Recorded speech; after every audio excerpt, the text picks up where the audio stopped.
slides just to explain what is Docker and basic architecture. It will not going to take much time, and we'll definitely have a hands-on session where we'll be building one application using Dockerfile. Okay, so let's get started. Are you all excited? Okay.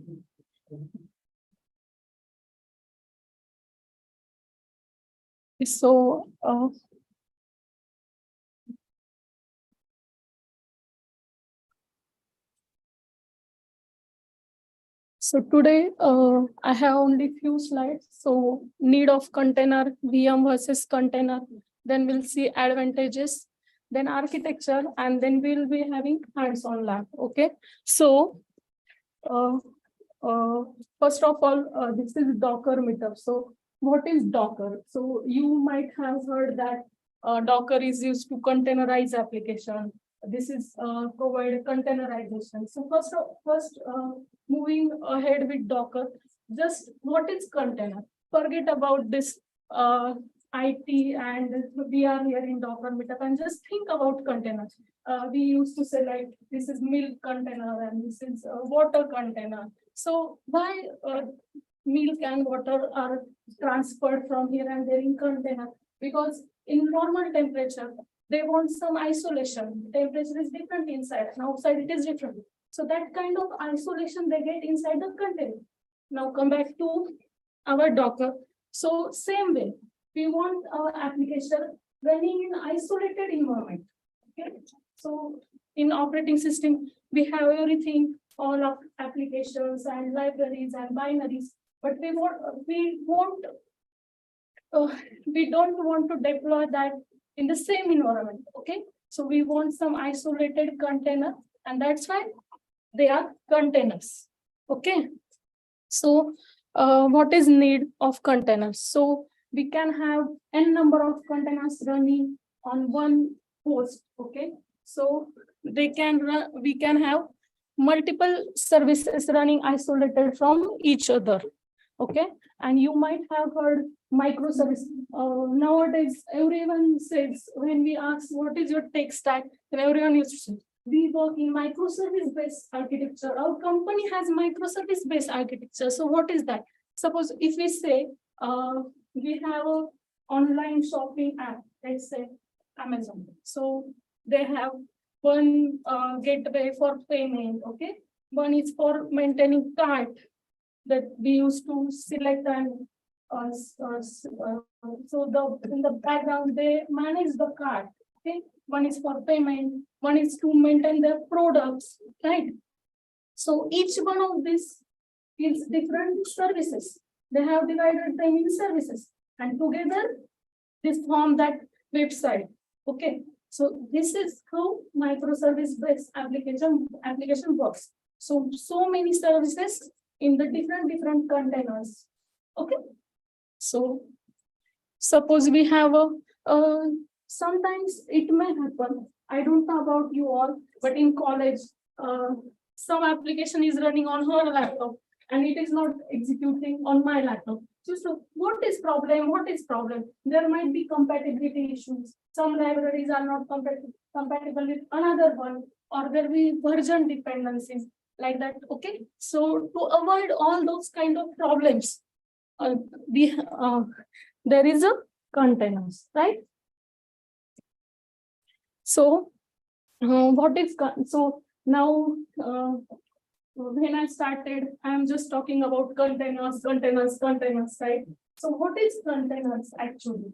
So if we compare with virtual machines, so you can see on the top of so this side we have a virtual machines, and this side we have a containers. Okay, so in virtual machines, on the top of hypervisor we have guest operating system, and on the operating system we have our libraries, and then we have an application running. So same way, on the top of hypervisor we have operating system in case of containers, and on top of that we have container engine. So today we are here for Docker meetup, right? So let's assume that container engine is Docker. Okay, and on top of that we can have n number of containers, and inside one container we can have an application and binaries running for that container only. So the isolation that we get. So what is container? It is nothing but a lightweight VM. So when we say container, they do not have resources. Containers are just wrapper. So they use, so inside the container we run application. To run application, we require a lot of resources. We require user, processes, right? Memory, CPU, networks. So everything they use from the host operating system. So in container, there is nothing, there is no operating system. So they share the resources from the host operating system. So the easy process here is that on one operating system, we can have n number of containers and they share resources from our host machine only. So it is just a wrapper you can see, okay, which provides us isolation. Okay, so again, advantages of containers. So as I already said, they use all the resources from the host system. So they acquire as much resources as they want. So they do not take all the memory and all the CPU from our host machine. Okay, so they are lightweight because they are using as much they want from our host operating system. Okay, then portability. So containers can be easily deployed on any OS and platform. Like I said before that the application is running on one laptop and not on second laptop. So this issue is resolved in the container concept, in the Docker concept. So applications can be easily deployed on any platform. And now isolation, because dependencies are reduced and they use the host machines resources. So they have they give us isolated environment. Okay, whatever we want for that application, only those things are present inside the wrapper. Okay, so I want to so today we will be having a demo on we'll be executing one Python application inside a container. So whatever we required Python 3, then pip, okay, then Flux binary. So all those things will be present inside the container and not on the host machine. So on the wrapper, we can have a isolated environment where we can execute our commands and run our application. Okay, and then scalability. So we can easily test that application. We can easily scale that application. So those are the advantages of containers. Now, Docker. Okay, so Docker is used to containerize application. So this is simple Docker architecture. I will not explain each and every details. Just the three main components. It has client, host, and registry. Okay, so what is client? So when we execute, so you might have heard some Docker commands. Let's say Docker images, Docker run. Okay, so when we run those commands, so this utility is our Docker client, okay, which allows us to run these commands. So we are just kind of calling the APIs, okay, to get response from the Docker host. And what is Docker host? The Docker host is actual Docker server where Docker is running. Okay, the command line utility communicates with Docker host. And what Docker host does, it continuously runs its service in background. Okay, it got DockerDay. And that Docker daemon is responsible for running containers and maintaining our images. Okay, so when we run Docker images command, Docker run command, then client communicate with host, and host is responsible for running application, building images. Okay, everything we enter from our command line, the host is responsible. And then host build our images. But Docker has its registry. Okay, so registry is to maintain Docker images. So what is Docker images? So image is a Image is, we can say, it's a set of instructions or set of commands that we want to run inside our content. Okay, so image is just a lightweight version of container, you can say, where we have all the instructions and set everything is inside the image, and we just use that image and run our application. That's it. So there is two types of registries. One is public registry, Docker hub.docker.com, where we have lots of images which are publicly available to use. Okay. And one is private registry. So private registries are for enterprise purpose. Okay. So images that VMware required to build their application, they store in their private registry, and the credentials are shared within their employees and not with all of us, right? And for public, you can directly go to hub.docker.com and you can search. So if you want Ubuntu operating system, Ubuntu container, CentOS, Nginx, MySQL. So on public repository, there are n number of images. You just have to take those images. You can just pull that images, search those images, and you can directly use those images inside the content. Okay. So any doubt up till now? We are good? Okay. Now, this is kind of example how the Docker works in the whole CI/CD process, we can say. Okay. So first of all, developer writes their code. Okay, the application code. Let's say .py file, .js file, everything, and along with the Docker file. So what is Docker file? So Docker file has a set of instructions to execute inside our container. So it has some directives. We're going to see and write one Docker file. So let's assume right now Docker file contains instructions which we want to run inside our container. Okay. So developers push their Docker file and application code inside the GitHub repo.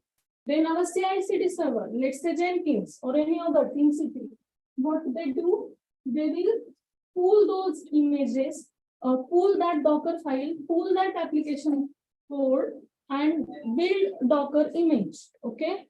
So there is a command Docker build, which will build that image and it will push to the Docker Hub repository. Okay. And then from that repository, we can just use that image and we can run our application. That's how Docker is, the whole pipeline, how Docker works with developers. Okay. Any doubt? So today we'll be creating a Docker image using Docker file. So Docker file, I just said, Docker file has a set of instructions. Then we'll be building that Docker file and it will create image for us. Okay. And then we run that image inside the container. This is our flow for today's hands-on lab. Okay. Now let's get started.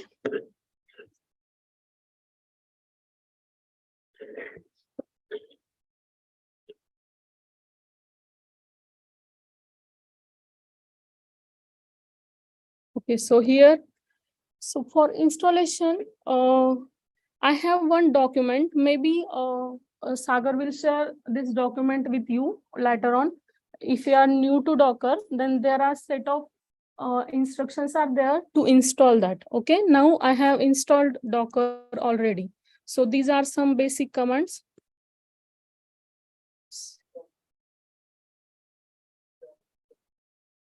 Font size. Command plus. Bus. Visible. Okay. So there are basic commands, Docker info version. Okay. And now we'll execute a simple basic command. Docker run hello world. Okay. So, okay. Command plus no. Command plus. और करो. अरे इसके आगे हो ही नहीं रहा. Okay, good. Okay. So now I am running one Docker container, the simple Docker container for hello world. Okay. So see, you will see it is unable to find hello world latest locally. So on a Docker daemon maintains images for us, right? So locally, Docker host is unable to find the hello world image.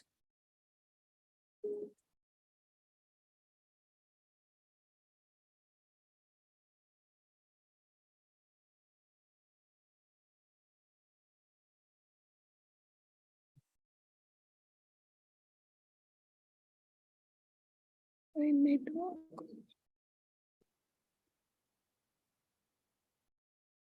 Just give me a minute. Huh?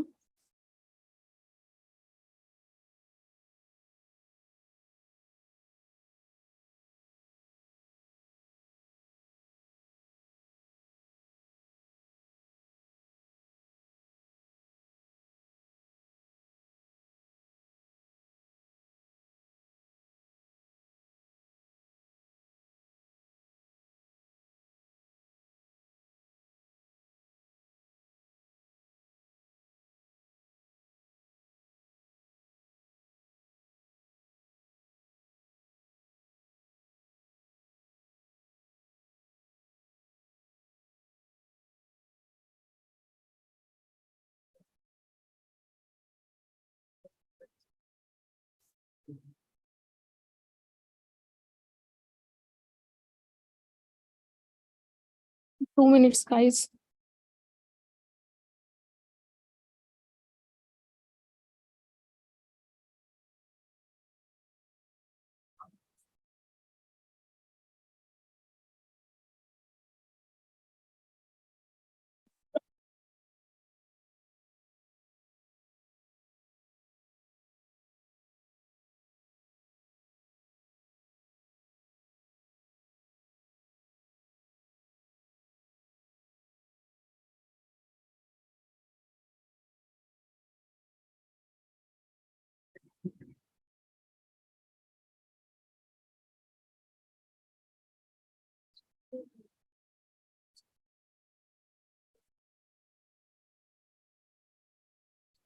चालत नाही पटापटा net यार. Login झालं होतं. होता है पण अरे इंटरनेट नाही झालं ना अजून पण. एरर येतोय मला. होतच नाही लॉग इन यार.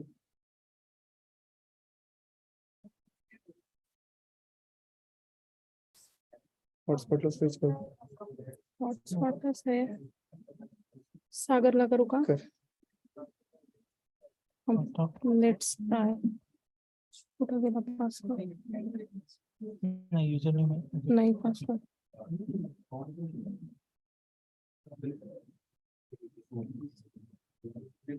अरे यार माझं सगळं गेलं सांगायचं.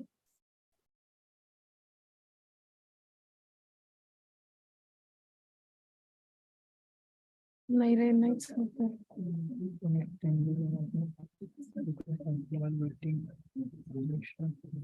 सागर एकदा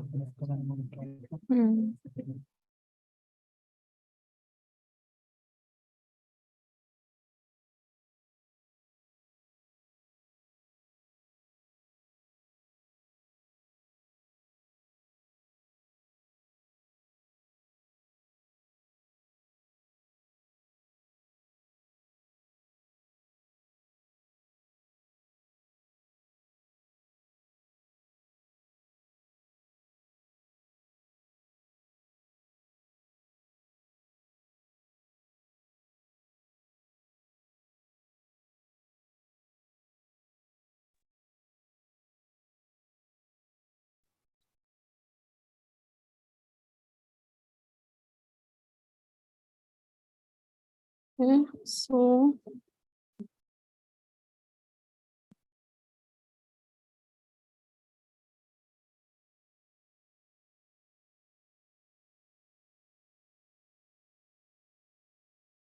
okay, so guys, due to network issues, sorry for that, but now let's get started. So, what, okay, screen is not visible completely. So, what I did, I executed command docker run hello world. Okay, so now you can read. It said the Docker host. Okay, Docker daemon is used to run. So we have typed that command using Docker client, if you remember, and then it's Docker host. What it says unable to find image locally. Okay, so image is not present on my machine. So it is now pulling that image from the public registries. Okay, so it has some layered architecture. So if you see these numbers, so these are some layers. We'll see what are those. Okay, and then now they are saying downloaded image. Okay, then after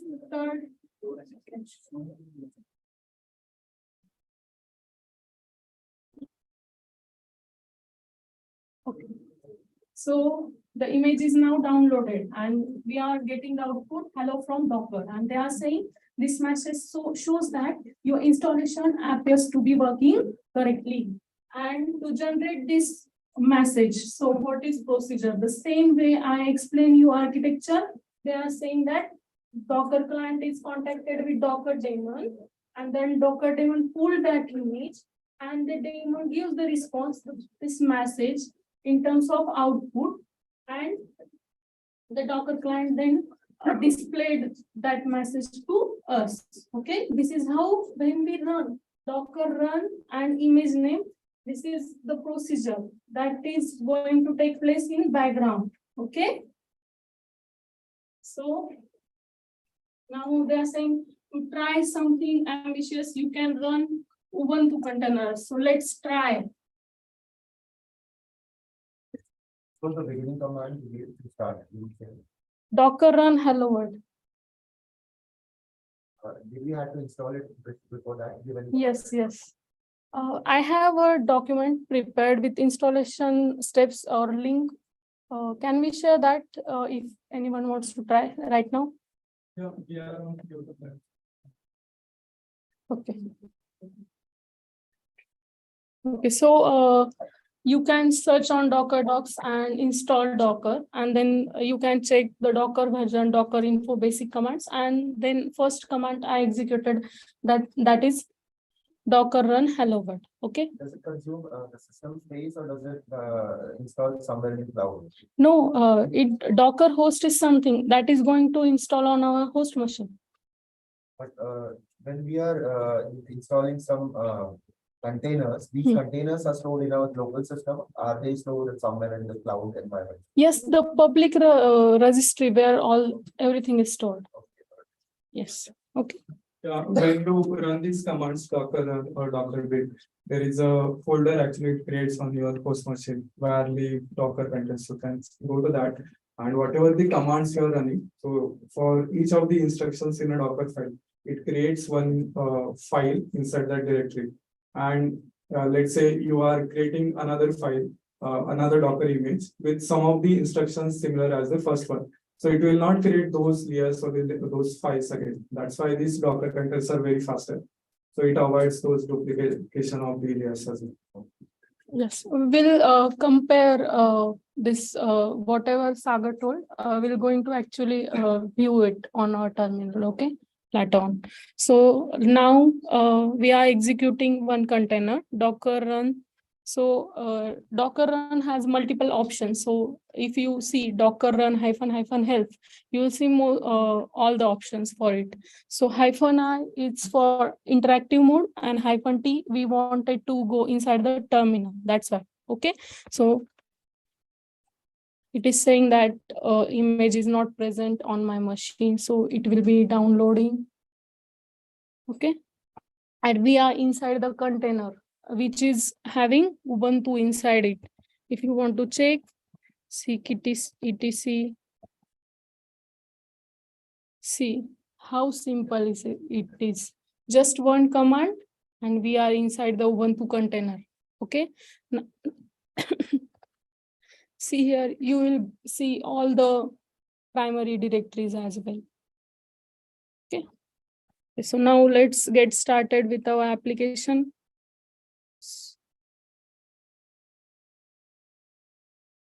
So today we'll be running simple Python app inside Docker container. Okay. So we want to execute Flux applications. So we wanted one port. Okay. So -p is for expose or port mapping, we can say. So we are mapping 5,000 port on our host within container, inside the container and outside the container, that mapping. Okay. Now let's go and start the container that we wanted. Now we wanted to run all our dependencies. So for the Flask app, we wanted Python 3, pip, and Flask binary. So we're going to install all those things inside our container. Okay.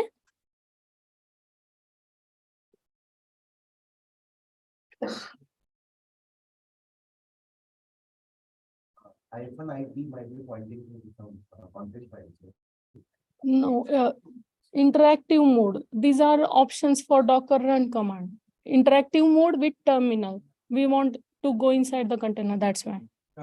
If you try without -IP, it will keep on running the container terminal, and it will not allow you to run another commands, right?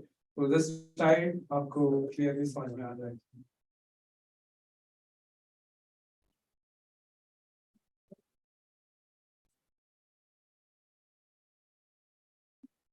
So inside the container, now we are installing Python 3.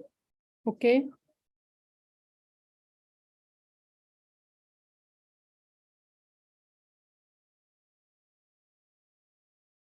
Now,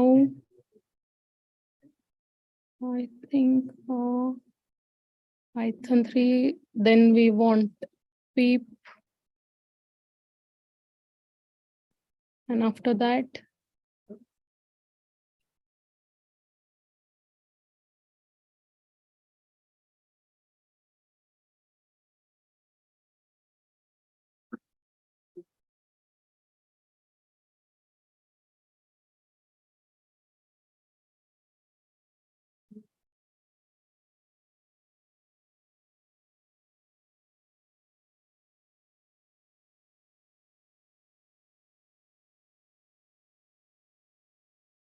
so yes. Okay, so now you can see. Italy, can you share this document on YouTube? Yes.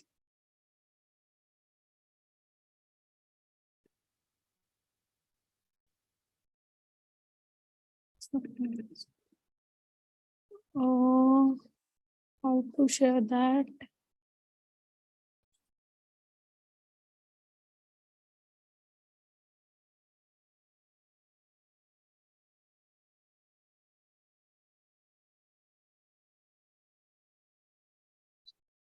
Share इधर इसको minimise करो तब share का option है. हाँ, share copy link हाँ, restrict to बताना पड़ेगा. Open anyone with this link and copy link. YouTube. Copy to Another turn. another tab.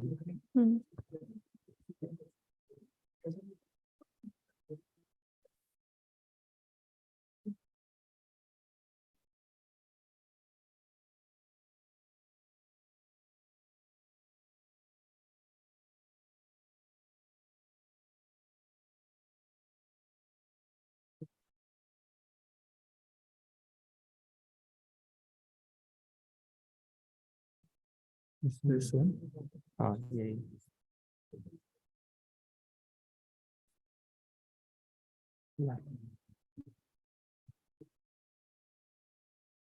23 जून का है। Yeah, yes.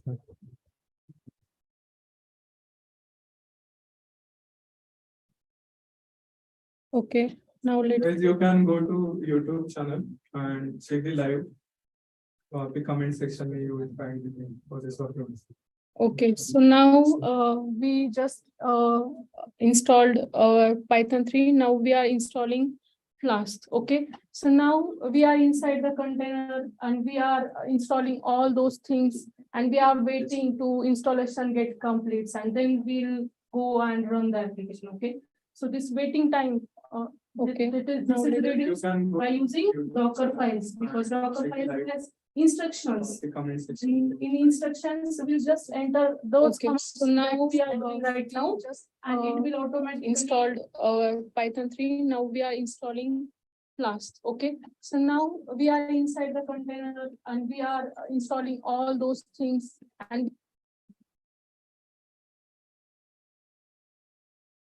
okay, so inside the Docker file will be giving instructions and it will automatically install and copy our application, everything, and we'll get just image. Okay, so this is a manual way that I am sharing with you what happens in Docker file and without Docker file. So now, guys, we have everything in place which we wanted, all the dependencies. Now, meetup.com.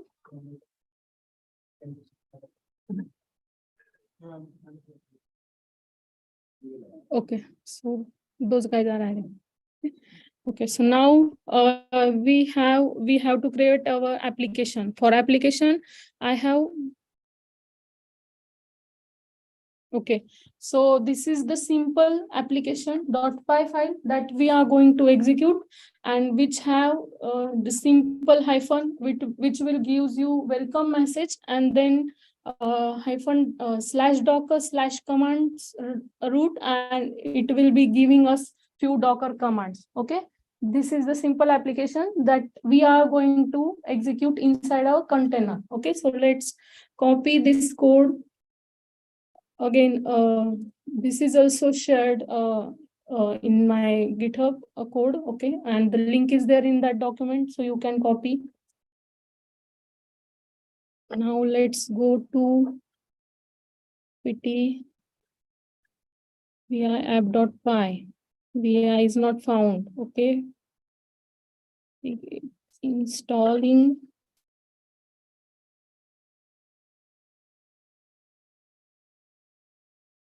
Now we'll copy this program and we'll just execute that.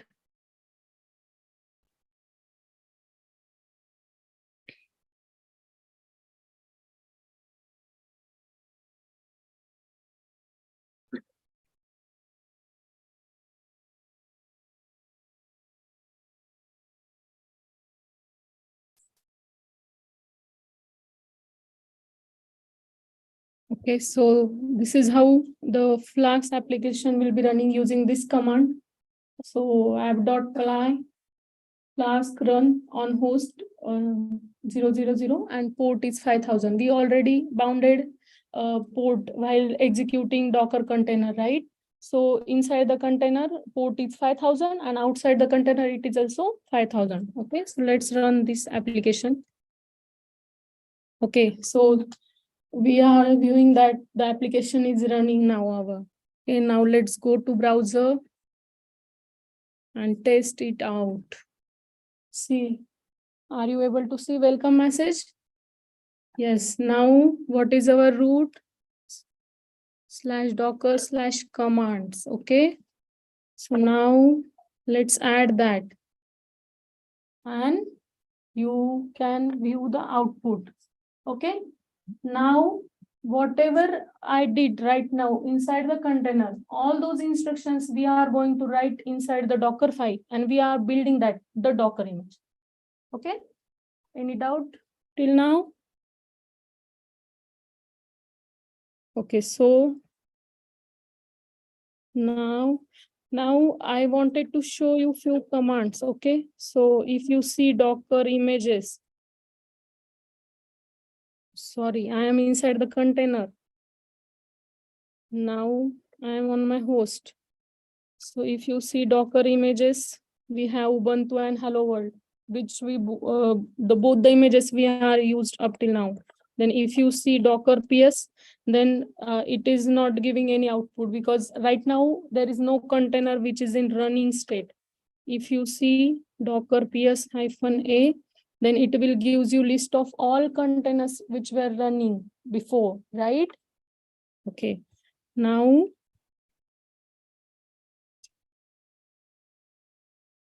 so create a Docker image. Now I am on my host and Docker host and in the Docker station folder.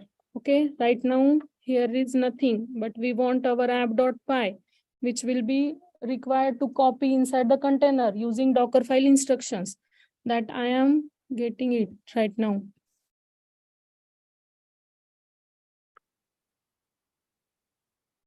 And now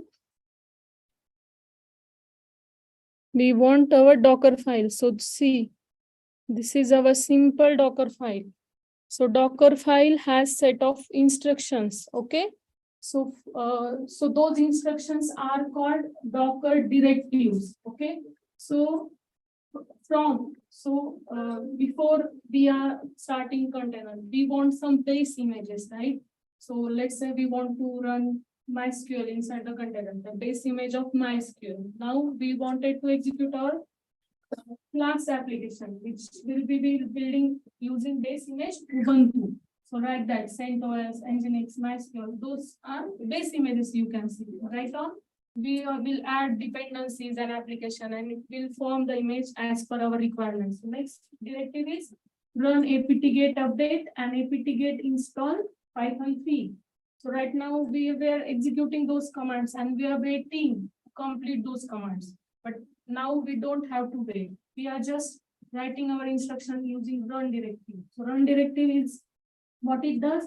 It read the instruction and it will create, install packages and create one layer for us and store in Docker host, and later on it will use. Right? So we'll be installing then Flask. Then we'll be copy our code. So to copy our source code inside the container, there are two directives. One is copy and one is add. So copy is used just to copy from our host inside the container. And add, it has the same functionality, but few advanced options like you can add tar files or some link from the internet using add directives. So there are n number of directives. You can easily find out those in the documentation. Okay, then expose. So right now we have used -p for port mapping, Docker run -p. So right now in the Docker file, we are saying that we want to expose port number 5000, right?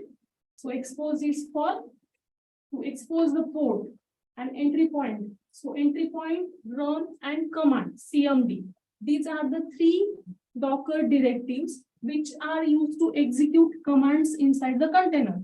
So using run, so there is slight difference between three. So entry point is a initialization command or starting point of our container, you can see. Okay. So right now we are using entry point because when we start our container, we'll run container. The first command that will be executing inside the container, that is class application. We wanted to run that. And using CMD, the command directive, same command we could have provided. But if we use command and then while running this app, image, we could have modified or overwritten this Flask app command. Okay, this is the advanced functionality in the command directive. So run, command, and entry point. Three directives are used to execute instructions. Now let's copy this Docker file.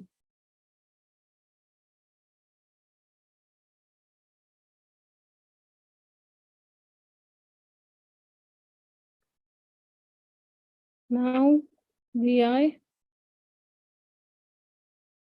Docker file, and I am saving this. Okay, now what is our next step? We have to build this Docker file. Okay, so Docker build is command which will run the instructions from Docker file and build image for us. Okay, and -t is to tag that image, tag like to give name to that image. Okay, and so now let's execute this Docker build -t simple app to see this process. Now build command is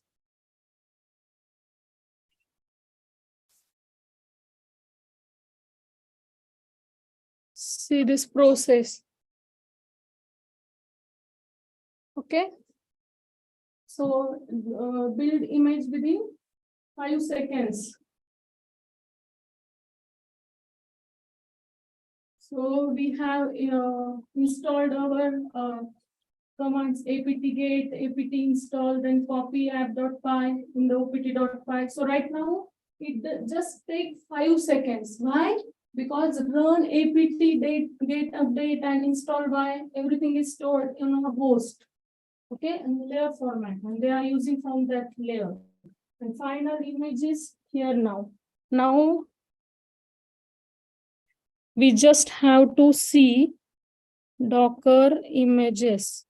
So you'll see simple app image is there, which is created just now. Okay, now we'll execute this image using our simple Docker run container port mapping and image name.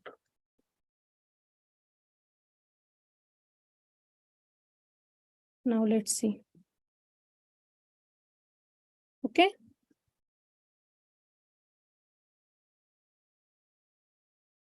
/docker/command.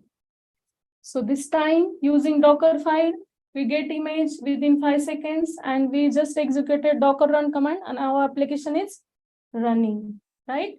Now what we'll do, this is the first time that we have built this image, right?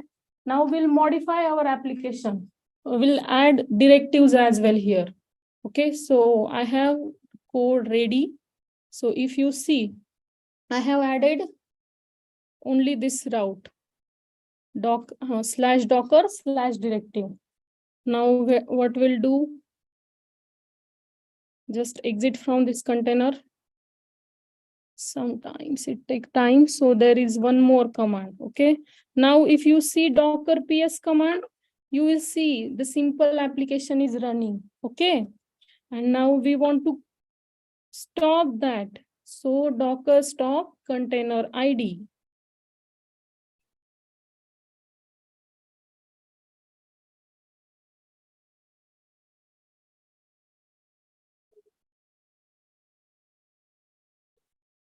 Okay.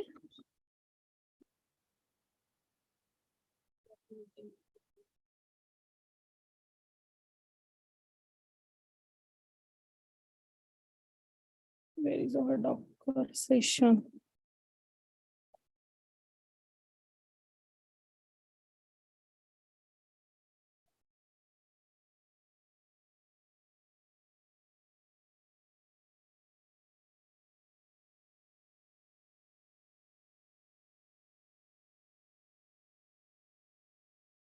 We are here now. Now we have to add this. Yes, sir.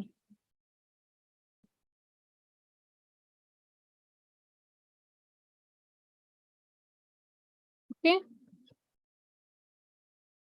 So now we are adding extra route for our Docker directives.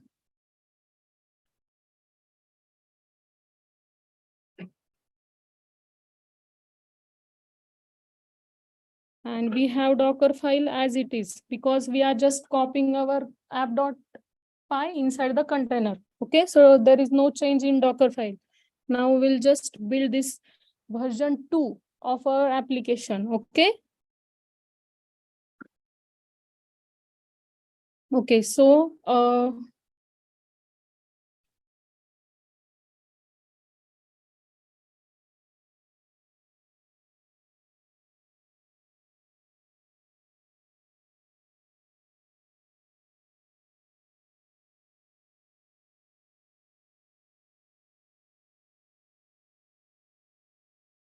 This time taken is, you can see on the screen, the all 4 steps are completed within just 2.8 seconds, right?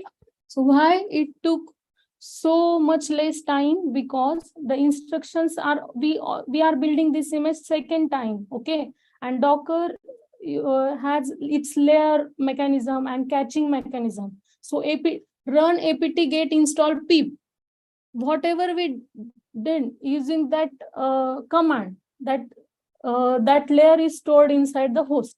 And for now, second time, it will read the Docker file and it is saying that this command is repeated. So don't waste time in that. Use our cache and use our layer mechanism and use those instructions from there only. See how efficient or fast we can build and test our applications using Docker. Okay. Any doubt? Now let's run this.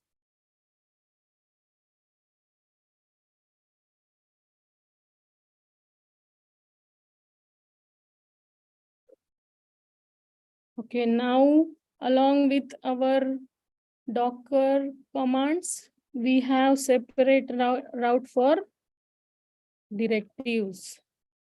And see.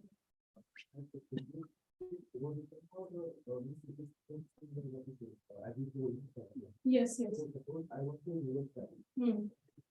Okay, so it has Docker also has versioning mechanism, okay? But right now I am just building it using the latest tag. So if I could have built it using the tag version 1, version 2, then we can maintain that. Okay? Yes, yes. So now we are using Ubuntu base image. So Ubuntu base image, it is supporting from 16.04 to 24.22. So we can just have to use tags. Okay. Now. Yes, right. Maybe I will show you how to tag images. Okay. Now, if you see, application is running. And let's exit from this one. So see Docker PS. We want to stop or kill. Kill will gracefully kill the container. And stop is stopping all processes and then exiting. Okay. So there are 2 commands, Docker kill and Docker stop.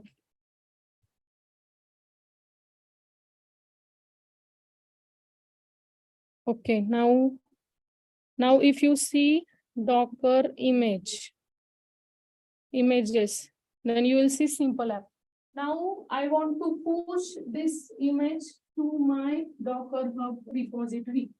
So there is a command, Docker login. So if you enter that command, then it will ask you for the username and password. So you have to create your account on hub.docker.com and you have to enter those credentials. Then it will say that login is succeeded. Okay. And after login is succeeded, whatever will be your username, you have to tag this simple app image with your username. And then just only one command, Docker push, and your command will be available on your repository. Let's do it now. Okay, so now I am tagging my image. Docker tag simple app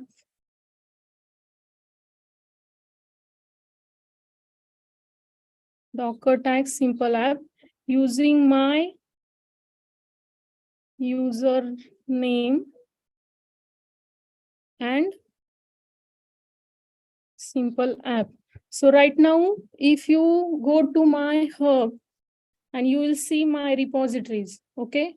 So if you go to hub, search Docker hub. So this is the one where we can search from public repositories. And right now I have selected my account. And here you will see there is nothing, our application is not there. But now we want to push our image. Okay. So just tag our image first. Now let's see Docker images.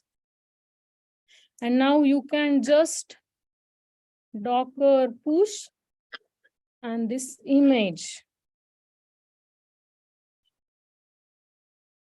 See, this is preparing layers for us.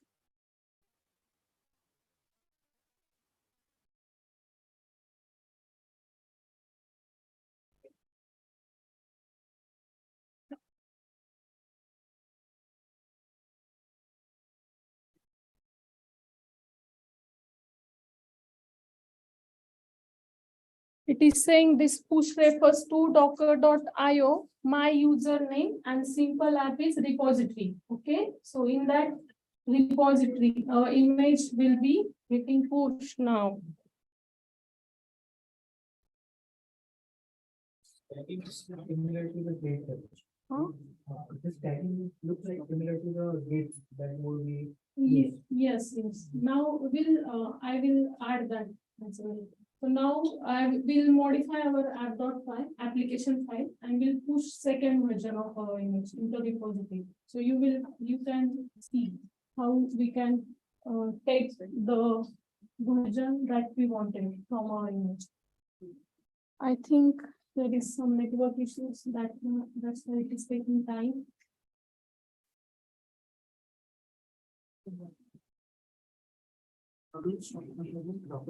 Docker stop container ID. No, container ID. If you do Docker PS, you will get the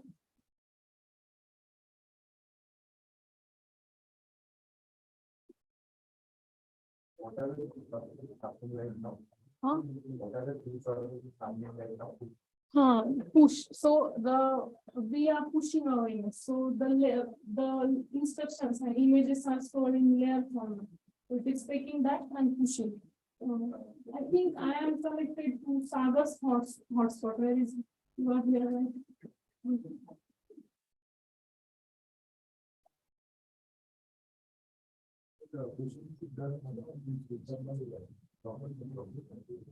Pushing is done from? Yes, yes.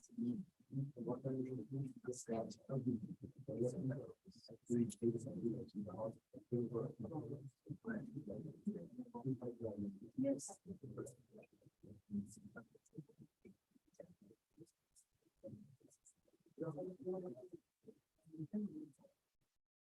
So it also depends on your internet speed and what components or the instructions you are adding in your Docker file.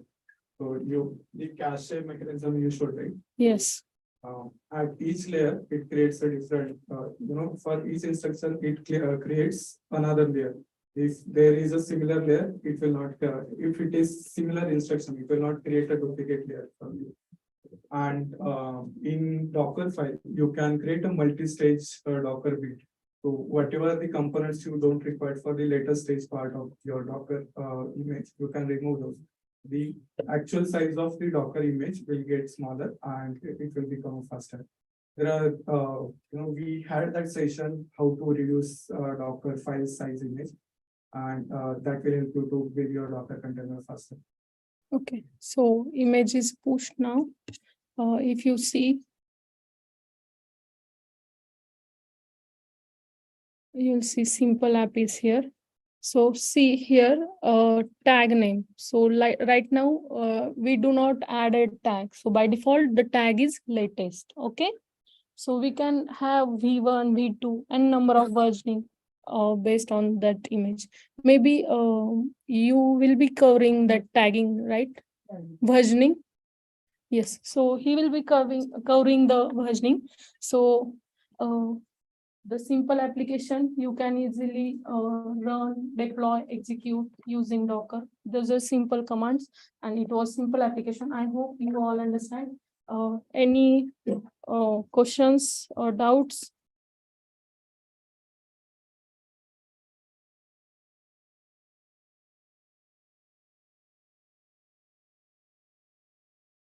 ChatGPT is in trend, so you can ask ChatGPT as well, and do visit Docker documentation also. It is good. Okay. Okay.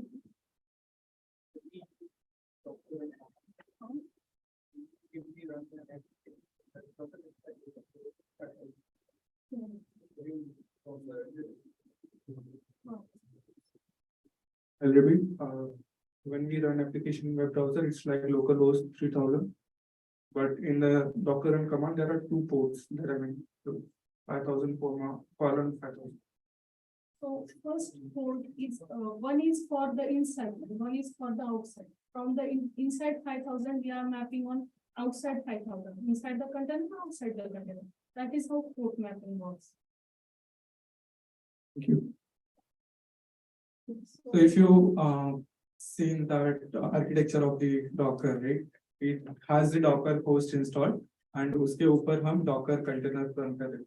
And inside your Docker container, there is your actual application running, and that application is running on 5000. So what we said, the Docker container is creates a isolation between those containers. So each of those containers gets own ports, own processes, and everything different. That's why we need to map the application which is running inside the Docker container with the host, so that we can access that container from our host machine. Thank you. Yeah, absolutely. What that port, right? The first port, we are telling which port we want to use on the host machine, and the colon after part is a container port. That should be same as whatever you are using in a your containerized application. So we have use कर Take under column inside the container and one which will be so 80. As per your application, you can use both port numbers. But the only thing is, if you are running multiple containers, right, of the same application or the different application, then you can't use the same host port. जो colon के पे है, that can't be same because host पे तो same port एक ही रहेगा. If you are using 3000 for one of your application, bind कर रहे हो, then you can't use the same host port for the other containers. आपको different port use करना पड़ेगा. I think it gives error that address already. Yeah. So you can easily. Yes. Yes. Like Docker Hub Docker Hub का क्या importance, like हर time Docker Hub like push करते हैं कुछ तो access भी कर सकते हैं, like तो Docker Hub का क्या ज़्यादा importance है? ये Docker Hub है ना, images. So we want to store our images, right? So we always, when we build application, we want some base images as well, right? So Hub is a public registry where all the public images are stored. And for private images, so it is not necessary to use Docker Hub only. There are ECR and QA for Red Hat, of Red Hat. So there are multiple options. You can use any registry you wanted. But the Docker Hub is most common and most widely used image registry. You can say. Yeah. Compare Docker Hub with your GitHub. जैसे GitHub, जैसे हम GitHub use करते हैं to share our code with our collaborators या फिर our friends. So it's same like Docker Hub, जहाँ पे हम Docker के images और application के images store करेंगे, and from there anyone can access. जैसे there are few public images, Ubuntu वगैरह public है, so that is available for everyone. If you want to create your own application and images, और आपको limit रखना है that no one should access your Docker images, then you can create a public private registry. And the Docker Hub is a public registry which gives you the free access. वहाँ पे you can store your Docker images. So, any questions? Sir जैसे suppose मैं दो container बना रहा हूँ Nginx के ही, तो एक टाइम पे एक ही रन होगा क्योंकि मतलब पोर्ट 80 पे लिसन करता है ना वो, और होस्ट पे एक ही पोर्ट ही मैप होगा. No, that's a beauty of this Docker. The application Nginx or whatever application you are running is inside the container. You can have the application containers as many you want, because the port inside the container is a different for every container. Even your Nginx application running inside container, उसको 80 port हर एक container को मिलेगा, अपना port मिलेगा. And then if you want to access the Nginx, different Nginx on your host machine, that time you can map it with a different port. So हमने host binding, host port वगैरह देखा था. Map that port of your first Nginx with a different port 8080:80, right? And for second Nginx, you can map it with the 8081:80. So you can access those two different Nginx at the same time on your host machine. Any questions? Not very. Did you like this session? This was her first session, and you can see.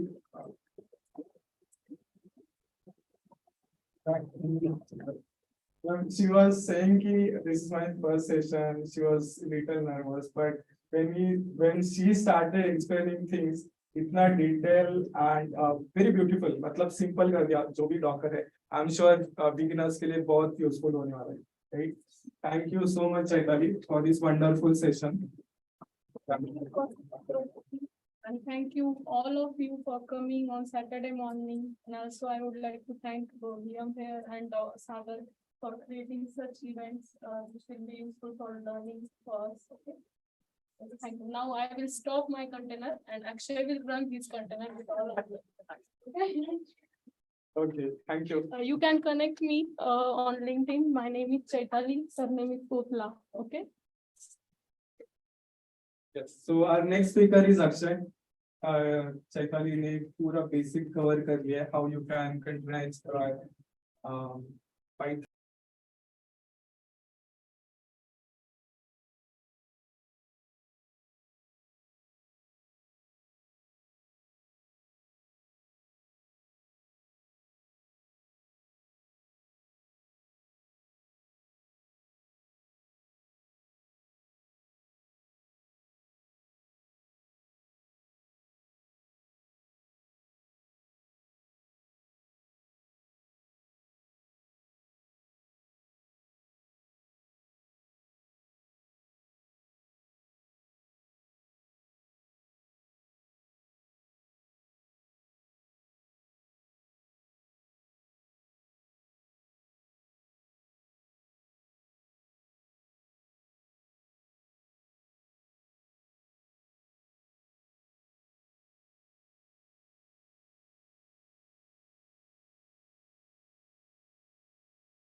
Sorry. Okay. Okay. So as I explained, like we have the goal line application. Okay. So someone have any idea about 3 tier, 2 tier? Anyone? Anyone? What will be the meaning of it?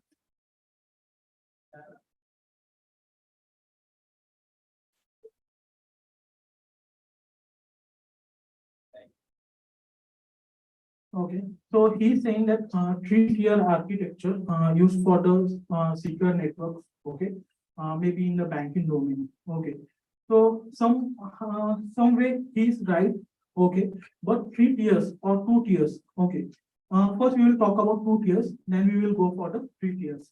So 2 tiers में क्या रहता है? अपना एक application रहता है जो processing करेगा and to store the data. तो जो भी प्रोसेसिंग कर रहे हैं उसका बैकएंड में अपने को स्टोर करना पड़ेगा, राइट? उसके लिए हम अनदर टूल यूज करते हैं, डेटाबेस, राइट? तो 2 tier में अपने पास कंप्यूट रहेगा जो एक प्रोसेसिंग करेगा एंड एक रहेगा डीबी जिसमें हम डेटा स्टोर करेंगे. But when come to 3 tiers, okay, इधर क्लाइंट का जो एंड यूजर है उसका रिक्वेस्ट एक एप्लीकेशन को आएगा, अपने फ्रंट एंड पे आएगा and front end from front end we will call one backend API. So we will never expose our backend to client, to end user. We will expose our front end, and from when that request comes to front end, we will call our backend API. We will fetch the data in JSON form or maybe any other form. Okay, and we will represent that data in our front end. Okay. तो अभी 3 tier हम आज जो करने वाले हैं वो 3 tier application है. उसमें फर्स्ट फ्रंट एंड में मैंने रिएक्ट जेएस यूज किया है. ओके, बैक एंड में मैंने गोलाइन यूज किया है एंड डेटाबेस के लिए मैं माइस्क्यूएल यूज करता हूं. So that is our today project. Anyone have any query question regarding the project? Can we go ahead?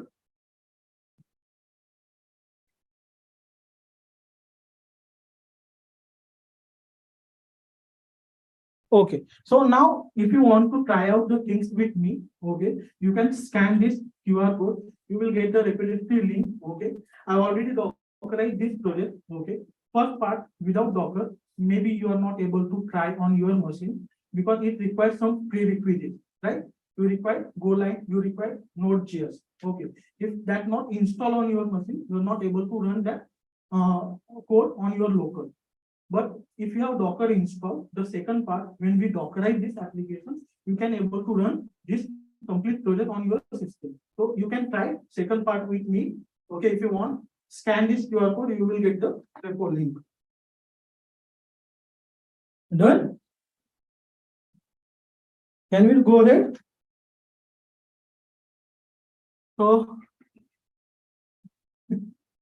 तो क्या करने का, थोड़ा सीरियस होने का, कोड करने का? Okay, okay. So let's open the terminal. Let's open the VS Code and let's try to first run our application without containerization, and then we will run with containerization. So now I have one question. Okay, let's say we have to run our 3-tier application. What will be the first dependency we have to configure? Front end, back end, or DB? What do you think? DB. First, we have to configure the DB. So let's configure the DB first. For now, I am not installing DB on my local. Instead of for that, I am using the container. Okay.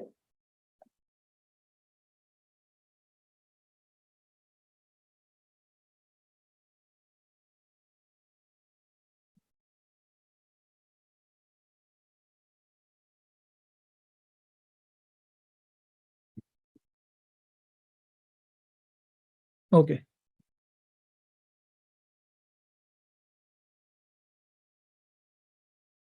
So font is visible for everyone, right? Okay. So can we create first MySQL container? What will be the command? Docker run image name. Okay. So let's try it.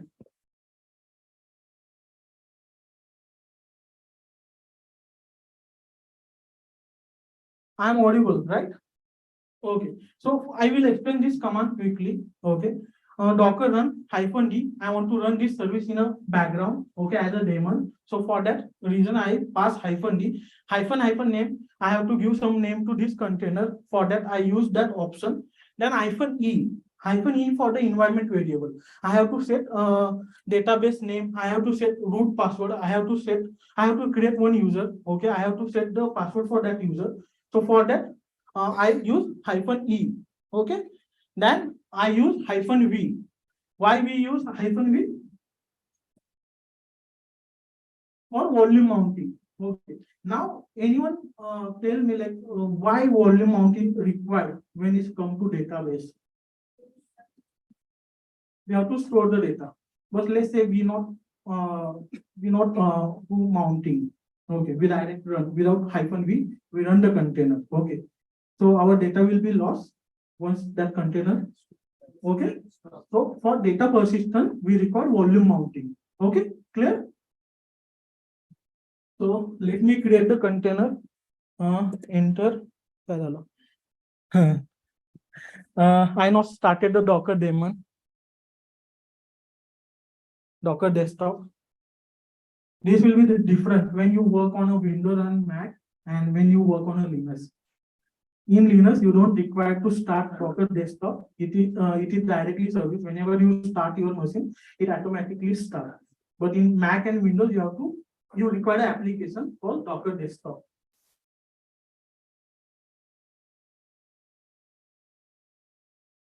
So it started now. Let's rerun the same command. It's visible. Yeah. Again, it's not working. So what do you think? What will be this error say?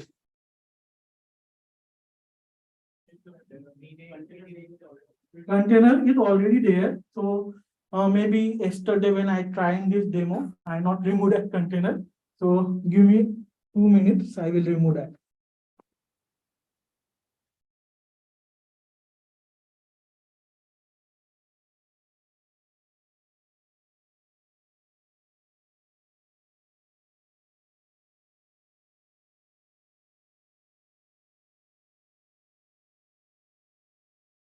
So I remove that container. Now it will work or not? Or maybe.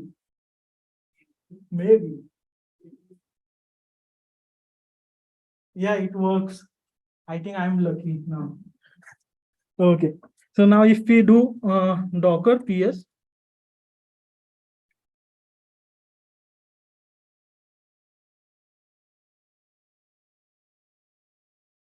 Here we will get our MySQL container. Okay.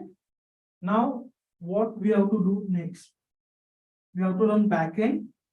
We have to run frontend. Which we have to run? Backend. But before that, okay, we have to import our schema or not. We have schema. Whatever the application we have, there are some schema for the database, right? So first we have to import the schema. Then we will run our application. So our application able to write the data into that database, right? So we will import schema first.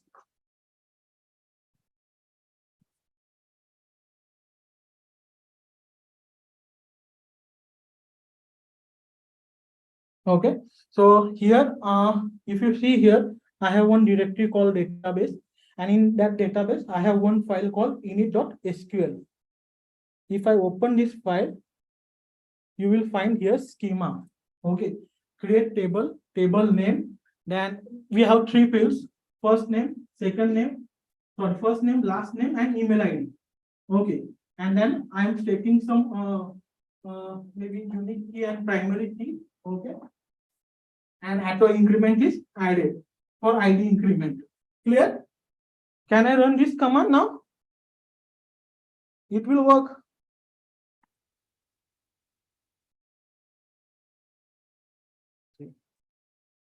Yeah, I think it will work. Okay. So we imported the schema now. Okay. So now we have to go and we have to run Golang application. So how many you there is anyone who work on Golang? Okay. So you will help me to run this project. So let me open. This is my backend. Okay. In backend, I have an environment file. Okay. I'm not work that much on Golang. Okay, mostly I work on Python side. So I directly use OS library to read the environment variable. So let me first source these environment variables.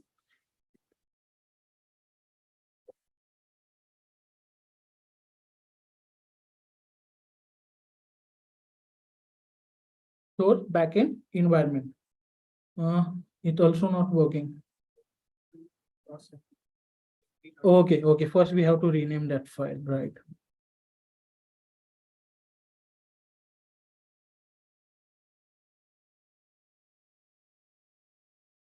Give me 1 minute.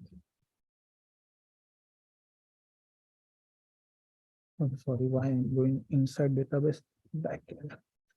Let's see. Okay, cp dot env. Okay.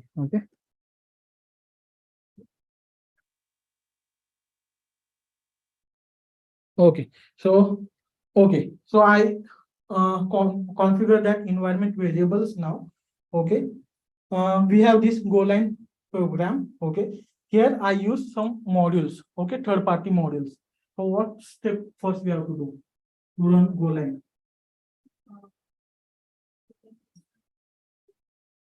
But we have to initialize our module, right? Go mod, right? Go mod init, and then we have to give directory name, right? So first we will run go mod init.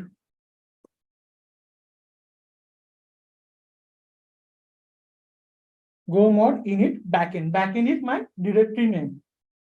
Okay, it's done. Now next, what we have to do? We initialize the module. Here I'm using some third-party packages. So what we have to get that packages, or we have to run our program?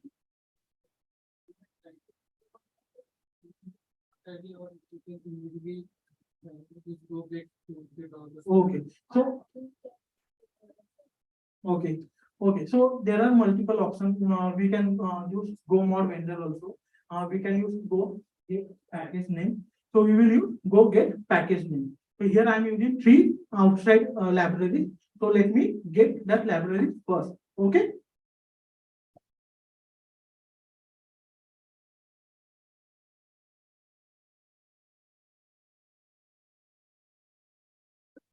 Okay.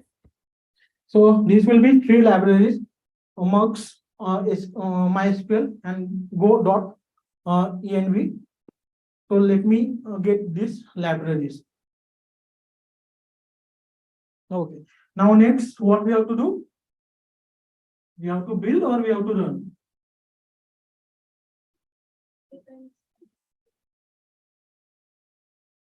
Yeah. Okay, so it depends, right? If you want executable file, then maybe we will run go build command, or we can also, if we want to directly run our application, we can also use go run command. And then at backend, it will first create the binary and then it will run in go run command. So here first we will build. Also, it will create one binary for us. Okay. Go build and our program name. So before that, let me cd end. Okay.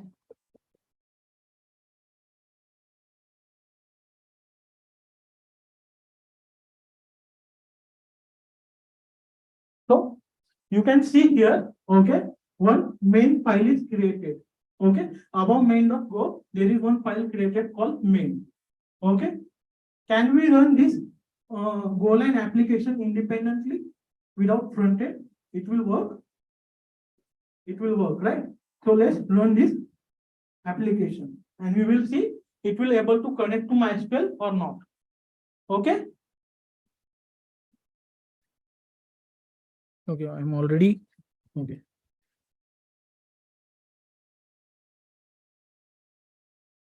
It's given error. Okay, just give me 1 minute.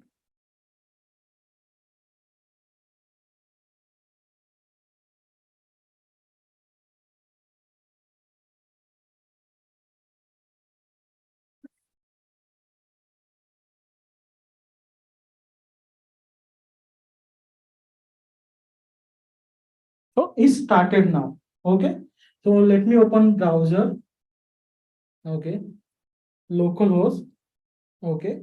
I have one route called users. Okay, which will return whatever the users we added in our application. It will return that users. Okay.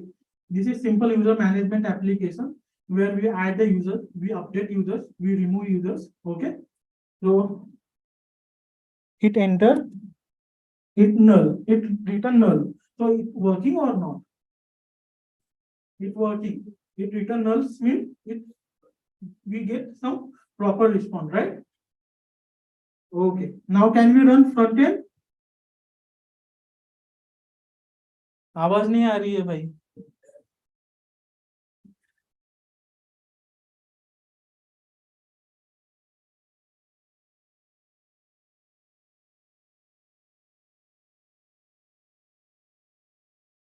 Who work on Node.js now?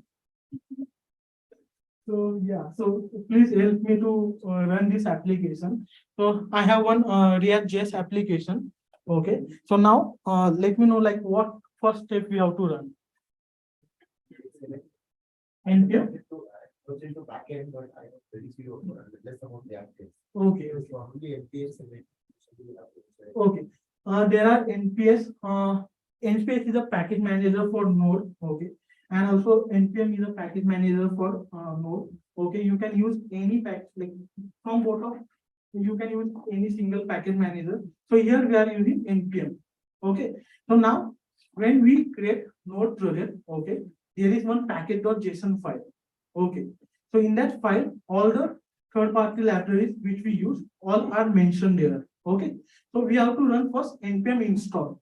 Okay. So it will create one directory in backend called vendor, and it will download all the packages from internet to that directory. Okay. So whenever we run our application, it will get all the libraries. Okay. So first command we have to run npm install.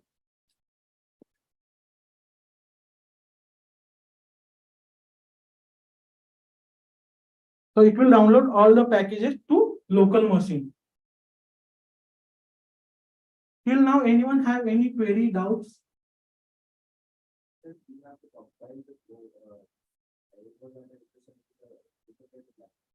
No. Yeah, sorry. Yeah. So Golang is a compiled language, okay, like C, C++, where we have to compile our application first and then we have to run our application.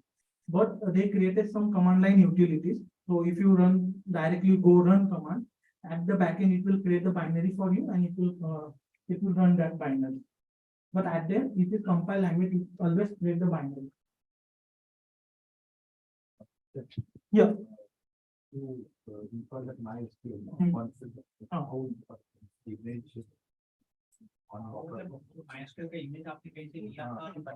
Okay. Actually, I thought it was also there. So the question is that when we created the MySQL container, from where that image comes. Okay, because on local we not build any image, right? Okay. So what at the end, if you see that command, at the end I pass MySQL colon letters. Okay. So if you not pass any username, okay. So if you not pass any username, okay, you just pass image name. By default, Docker register is Docker Hub. So that request goes to Docker Hub. Here you not pass any username. So you don't want any image from user. You only pass MySQL colon letters. So whatever the tags available, first it will check the name and then it will check the tag name. And it will download that image from Docker Hub to your local machine. Okay, if you want to see that,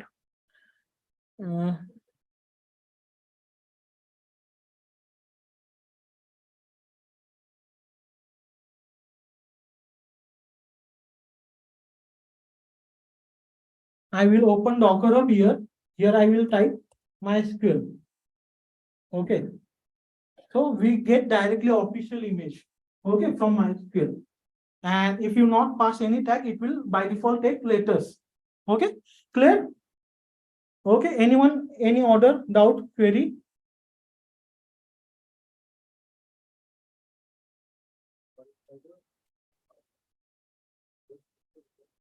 Yes, yes. In audience. You can create your own image. You can make public. Okay, that is also possible. You can create your own image and you can make it private. That is also possible. Okay, if you want to use public, Docker Hub is a public Docker registry. Okay, if you want to use that, fine. If you don't want to use that, you can create your own custom private registry where it's only accessible to you or to other users. Okay, clear? Yeah, just to add on that, so if you run any Docker run command, so you will see the output. It is trying to check the Docker image locally first. So if it is installed locally, if you have downloaded locally, it will use that. Maybe the from a Docker hub, आपने जो download किया होगा, or whatever is there in your local machine, pre-built या फिर post-built ऐसे.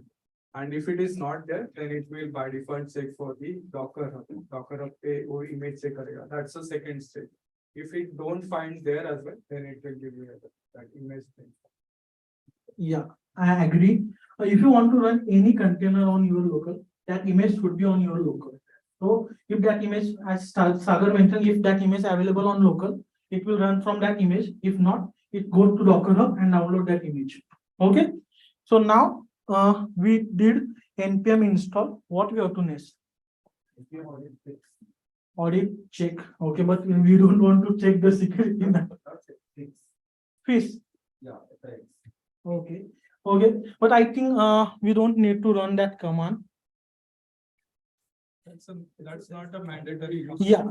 So We are doing two complex applications. you're right. So here they also mentioned to address the issue that not required attention, run npm audit fish command, right? Yeah, but right now we don't want to go to the security and all that. Just we have to run our application. So for the next command is npm start. Sorry, npm run start. Okay, it will create the front-end application for us. Okay, this is our front-end application. Okay, when we put here username,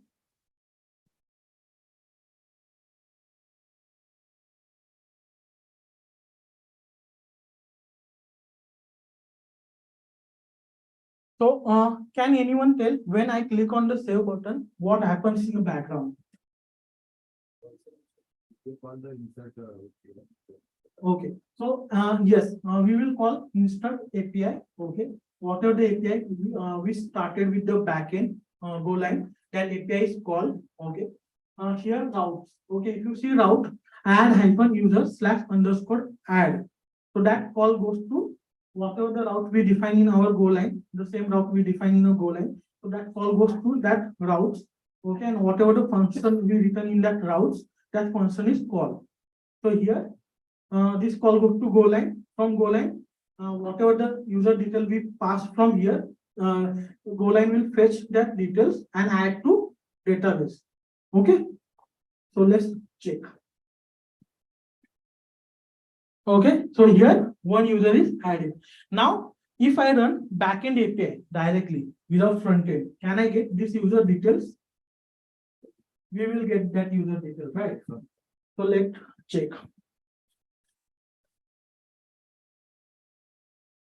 Here you can see the one records. Okay, ID, name, last name, and email ID. Okay, so our application without containerization is done.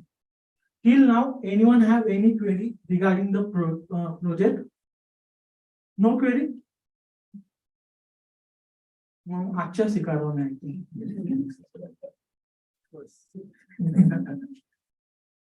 Okay, so can we do now? Can we do Dockerization now for this application? Can you help me? As you are already aware about the Docker, right? After first session, definitely you are aware about Docker. So please help me to Dockerize this project. Okay. तो first क्या करना पड़ेगा आपने को? What do you think? Docker file बस इस application अभी अपने पास तीन कंपोनेंट है front end back and and dB so first component which component we have to choose db right in db can we directly take MySQL image from official Docker Hub and can we run that, or it will create any some problem, because we also want our schema inside that.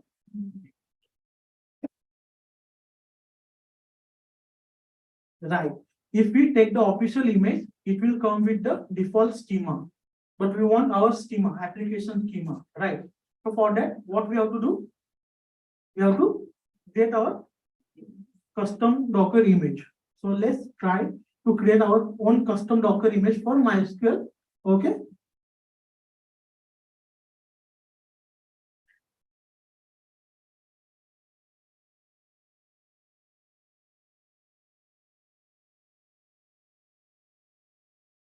Just let me close this application first.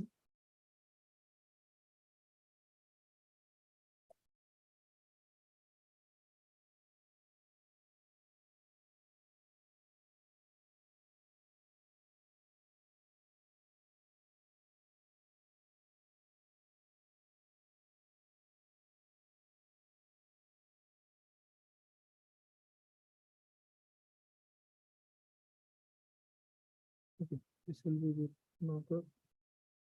So now I'm closing this without Docker project. I will open the Docker one.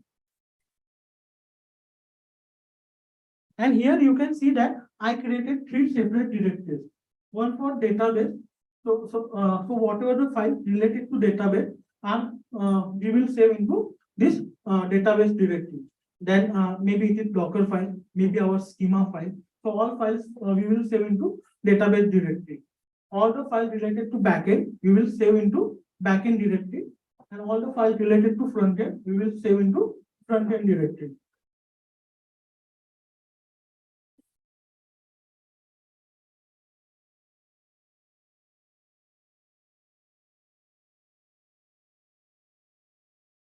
Due to we have limited time, I will not type the Docker file. Okay. Instead of I will spend time on explaining this Docker file, and we will maybe interact. If you have any question related to any command which we written in a Docker file, maybe we will. Okay, we will try to solve that. Okay. So what here we do? What will be the from? Anyone? Okay. Now to create your own image, okay, you require some base image. Okay. जैसे वो खावा से ना अंडा पहले आया या वो, तो वैसे अपने को अपना कस्टम इमेज बनाने के लिए अपने को पहले बेस इमेज चाहिए. तो here our base image is MySQL latest image. Okay. Now after that, what we are doing, we are copy our schema into that image. Okay. So in backend, anyone want to understand what happens in backend while creating the image? Yes. Okay. So previously, okay, if you are work before 2 years, okay, you will see all details in a logs. But now Docker hide that. You now we will not get any detail what happens in the background when you are creating the images. But previously, when you run Docker build command, okay, you will get we will get the layers, right? For each layer, we will get container ID. Okay, so now our first layer is from MySQL latest. So for this layer, it will create one container. Okay, once that container created, on top of that, it will copy this file. Okay, and it save that container. Okay, as an image. When we configure, okay, env, okay, volume. Now there are 2 types of instruction in a Docker file. Some instruction will be modify the file system. Okay, so whatever the instruction modify the file system, for that it will create the layer. Okay, so now if you see copy command can modify the file system, and then in the file system one file is added, right? Okay, so it modify the file system, right? Now env can modify the file system or not. We just set the environment. It will not modify the file system. So for this, new layer is not created. Okay, it will configure on the same layer. Okay. Now, okay, after that, I set the 2 env here. One is database name and root password. Okay. Then I added the volumes. Okay. So if we run that image without hyphen v option, till at the backend it will create the volume. Okay, because we added these things in a Docker file. Okay, if we not add this in a Docker file, it will not create any volume in a backend. Okay, for that I added this volume. Okay, and add them expose. Expose is used for. Okay, so it will modify the file system or not? It will not modify. It's just for understanding for the Docker, which force we have to listen. Right? Agree? Okay. So this is our Docker file for the DB. Okay. Can we create image now? Okay. Or can we create all images at the once we return Docker file for all applications? After that, we will create images for all applications. What will be the preferred way? You want one click project setup or you want to do one by one? One by one. Okay.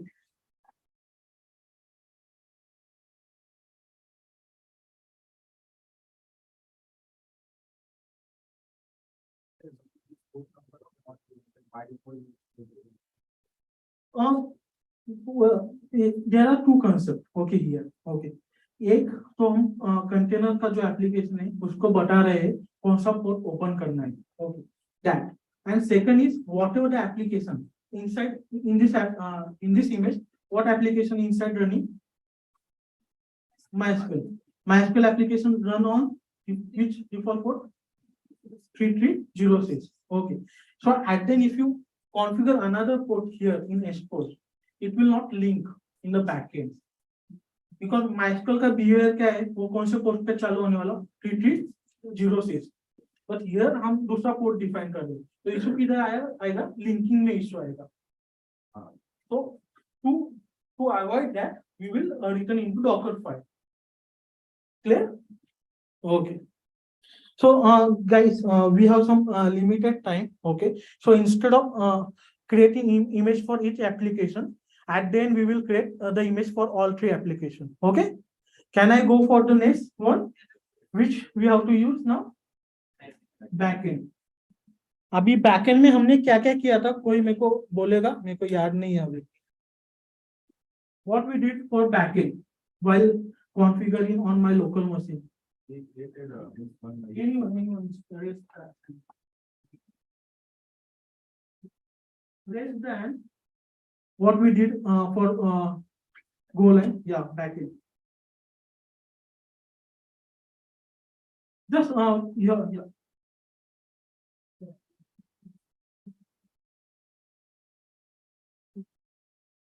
Application like a framework or Golang required, and after that we build that application, and after that we run. Yeah, but my question is what we follow on my location. Okay, so you need from Linux container or something, the base container. Golang or server. So I mean, let's what I do. Okay, I have one Golang application. But I choose like that model. Okay, using those models. Okay. Then after that, what we did? Go get packages from the internet. Okay. Then what we did? We build that. Okay. Go build application and then we run that binary. So we have to add this all steps into Docker file. So here, let me. I'm audible, right? It working? Sorry, it not works.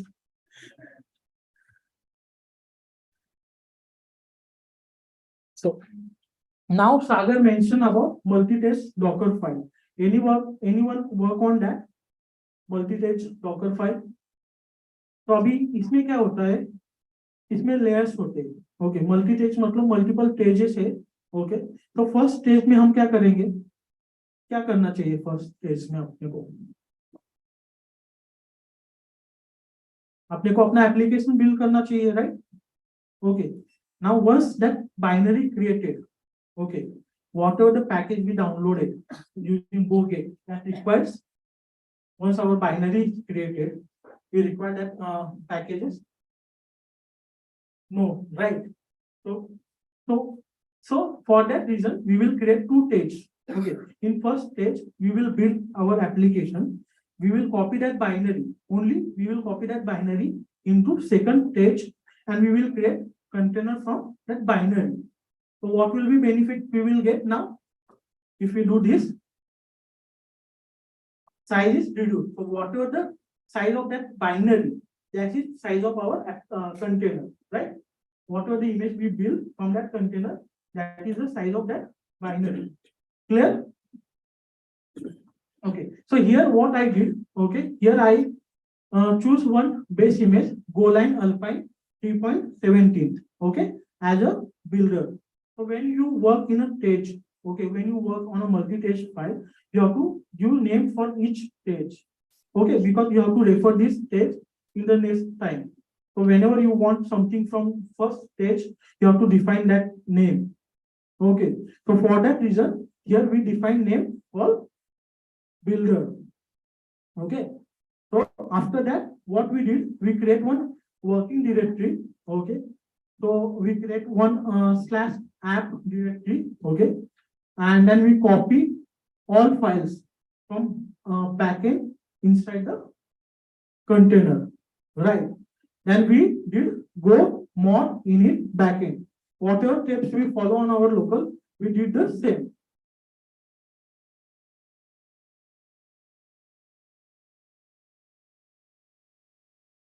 Okay. So here you can see that on line number 17, go build main.go. But after that, we not run that binary. Okay. So here we created another page called deploy.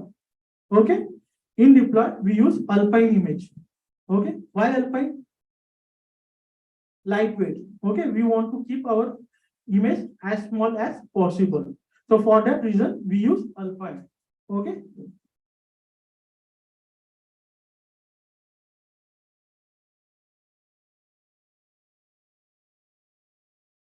Okay. So after that, I set the work directory. Okay. Then here copy ---- from what is this builder? Builder is page name. So we mention page name. Okay. From that page, which file we have to copy. Okay. Source and then destination. Okay. So we have to copy from /app/main. So for that reason, I define work directory. Okay. Work dir. Okay. It will set your working directory. Clear? Then we expose port, and then we define entry point. Clear? Anyone have any doubt in this file? Anyone? Sorry. Yeah. Yeah, Alpine is the image name. Alpine is a lightweight, the same like Ubuntu. But Ubuntu getting from the hub. Yeah, we are getting from Docker. If we take the Ubuntu size is more because it includes many things. Correct. But when we take the Alpine, it will smaller size. It only requires necessary things. It has only necessary things. Clear? Anyone?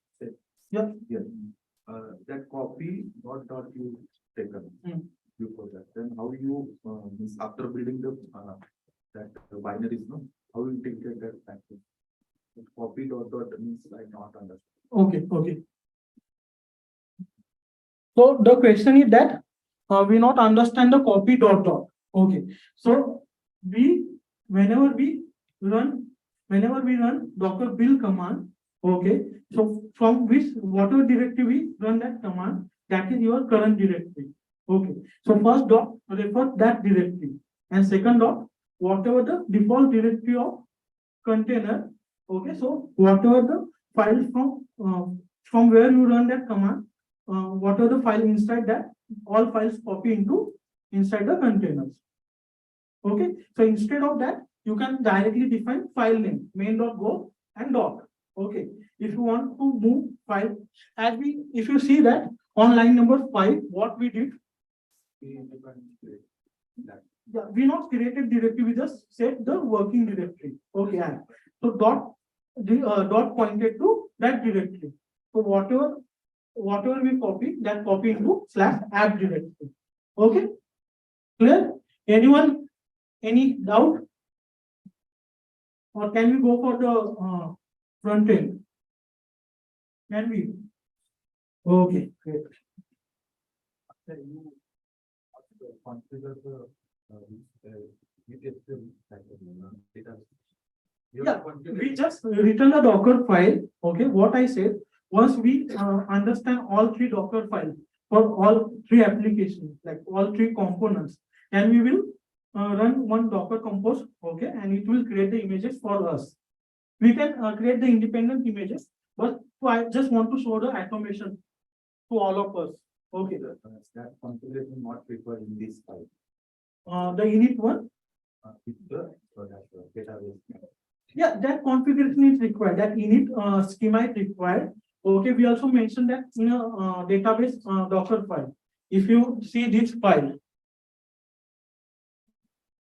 okay. If you see this file on line number 6, I copy that init.sql file into one directory. Okay. So if you want to understand this directory, if you go to the Docker Hub, okay, Docker Hub has all information related to that image. So whatever the schema related to MySQL are stored in that docker-entry point /init db.div directory. So for that reason, we copy our schema into that directory. Okay, so we return a Docker file, but we not created the image. Okay, we will create image when I explain the Docker compose file, then we will create the image. Okay, clear? So now let's go for the front end. In front end, what we did, okay, we followed 2 steps only. Okay, in front end, what we did, that 2 steps. Okay, npm install and second we run. Okay, so there is any another way? Maybe we will create the static file from that React application. At the on browser side, the HTML only works, right? So maybe we will create the static file from that React.js application, and we will put that static file into container. So that is also a way, right? Okay. So in this case, okay, we will create the static file, okay, using npm run will command, okay, and we will copy that all files into the Nginx container. And so whenever we start the Nginx, that file static file will be served. Okay. So we will do that.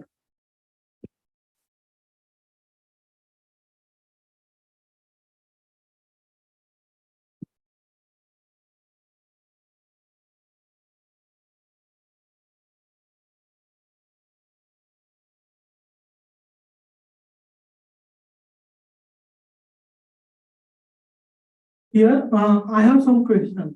I want from someone from you explain this Docker file. Who will volunteer? Yeah. The version of Node used here is 16, and from Node, first we are kind of bringing the Node 16 version into this environment, and we are assigning it as a variable name builder, I guess. Yeah. Then in the work that we are So here I have one question. Why assign that we name builder? What will be the use of that? it needs some reference identifier, without which it won't be. Yeah. So we added that builder name because this file also multi-test Docker file. In the second test, we have to refer the first one.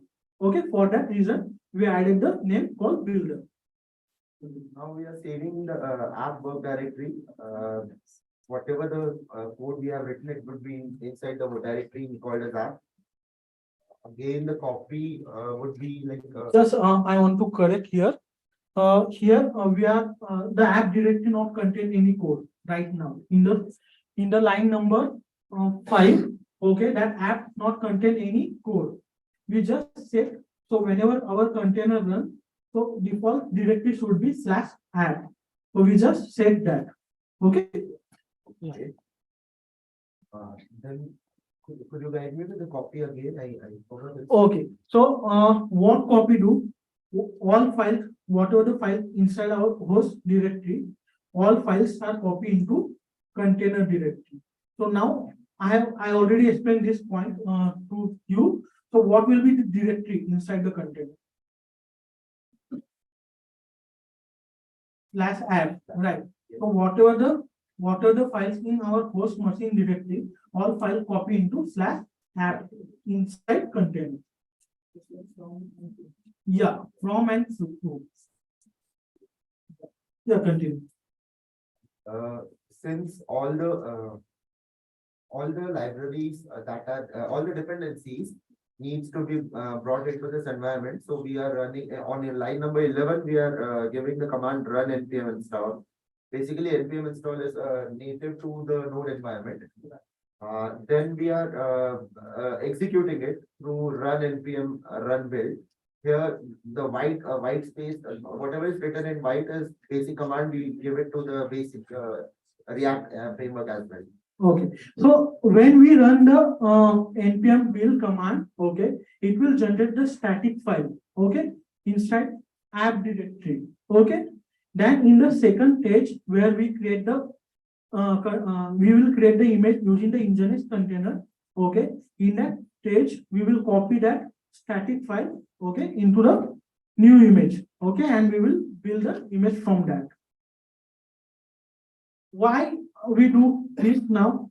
Okay, we can go with the whatever we follow on our local. We can go with that approach also, right?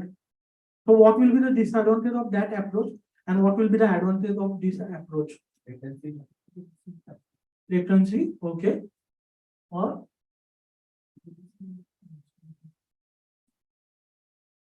but yeah, we are doing now. npm install we are doing, npm run build we are doing, right? We do not we just remove npm runs start command, okay, and then we are doing same npm install and npm run build. So when we do npm install, what happens? It will download all the dependencies, right? Okay, so when we use multi-stage approach, that dependency will not carry into our container image. Okay, so vulnerabilities will be lesser in our container. Okay. So after that, I created the Nginx container. Okay, I set the work directory. This is default document directory for Nginx. Okay. So what after I did hyphen from builder, then what is directory slash app build, and we are copying all file into which directory? No, we are copy file from app slash build into which directory? Current directory, and which slash Nginx slash save, right? And then we run the Nginx daemon. Okay, I hope this all Docker files are clear for you. Okay, now we quickly go to the Docker Compose. Okay, now anyone work on Docker Compose? You work? Okay. Okay, so what automate the Docker Compose? Okay, we can create the independent containers, okay, from our Docker files. Okay, we can create independent containers, right? Okay, so the difficult part is networking, right? Second part is you have to run each command by yourself. Okay, so whatever option, like in MySQL command, you know that we pass many options. Okay, -e. Okay, we pass 4 parameters. Okay, then we pass -v for volume mounting. Then we pass hyphen image. Okay, so you have to remember, if you have to go with the manual approach, you have to remember these all options. So instead of that, you return a Docker Compose file, and once you just have to return everything in a Docker Compose file, and onwards you just have to run Docker Compose -top command. Okay, so whatever you return in a Docker Compose file, it will create for you. So here in this Docker Compose, first I define backend. Okay, so now here, instead of image, I use build. Because we have to we have to create the new image, runtime. Okay, so for that, I use build contents.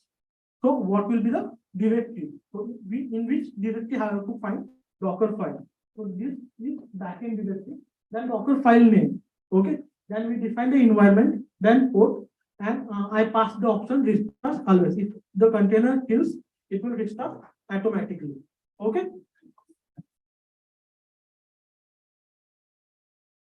And it will depends on backend, it depends on DB, right? After that, I define the DB. In DB also we have Docker file, right? So for that, I use build option. Okay, then I pass this command. It's like not command, it is just option. Okay, to set the default password. Okay, like if you not set this password, you will get the issues in a authentication. When you try the MySQL hyphen you root hyphen p, you will get the issues for authentication. For that reason, we pass this option. Okay, then we mount. Okay, then we map the volume. Okay, so here if you go below, here I created one volume. Okay, and I map that volume here. Okay, and I map the ports. Clear?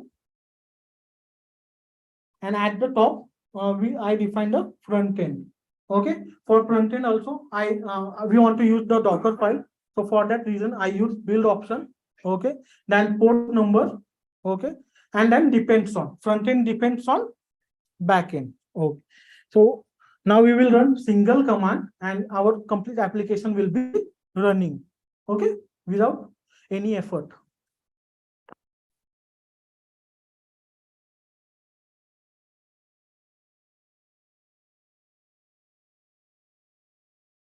Now again we will get the error. Anyone help me to solve this? It related to port mapping, right? You already created the MySQL container in the first time. We not stop that container. Right? So Docker stop MySQL container. We also need to remove this. Done. Now it will work or not? Or maybe. So yeah, so at least we get some logs. Okay, so now we will go to the browser and we will check it is working or not. So what will be the localhost? Localhost 3000 or 80? 80, right? So hit enter. No, it localhost 1 minute.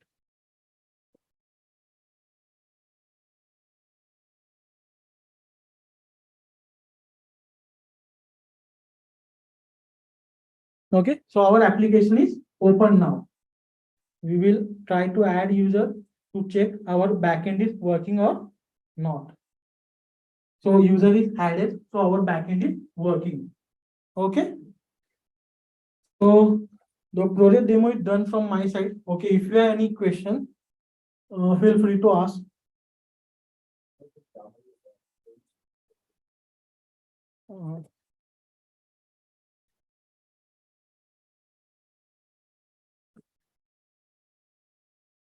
This one, right? Okay, so here, okay, with images. Okay, so here in development environment, you are continuously doing changes. Okay, so every time you have to create your new image for testing. Okay, but in the production environment, we can't do this, right? Okay, we want to give static content on a production. So for that reason, when you do things for production, always mention image and tag name. Here I did tag letters, but instead of that, give proper tags. Version 1, version 2, whatever the naming convention you have to follow that and you have to give that. Okay, so if you do it for development environment, you can use that first approach. For production environment, you have to use this approach with image name. Clear? Mhm. You mentioned the root parameter as backend for DB as well as for the backend file. Which parameter? In YAML, there was backend keyword written in DB file as a DB block as well as in the backend block. So the root name was backend, like backend folder. 1 minute.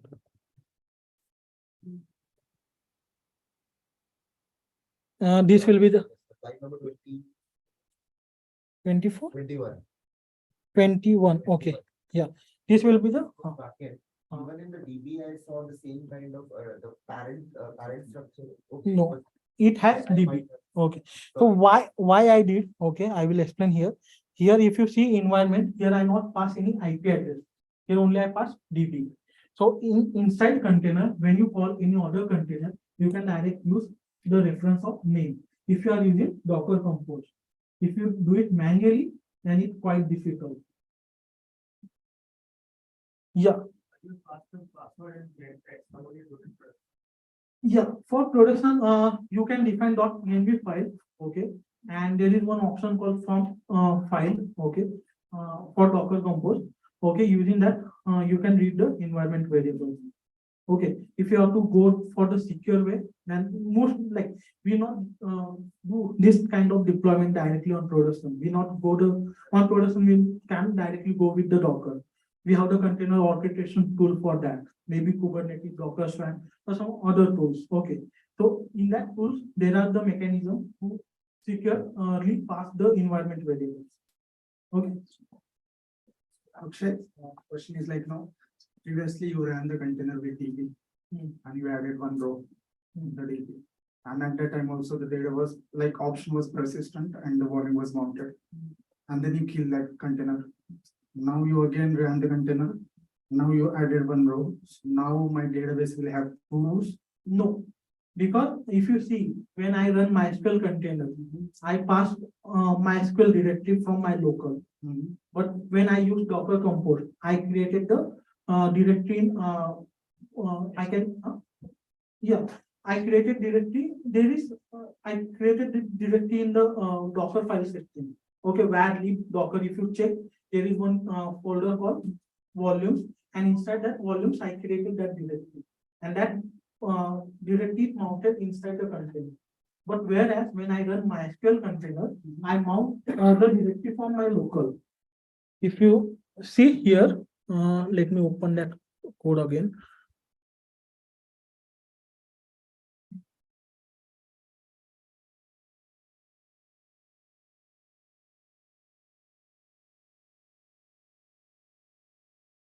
Okay, I opened it directory. If you see here, we have one directory called MySQL-data.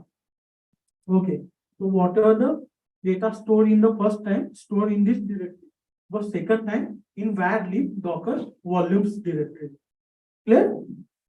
Okay, so we are running out of the time. Okay, so if you have any question, you can connect with me after this.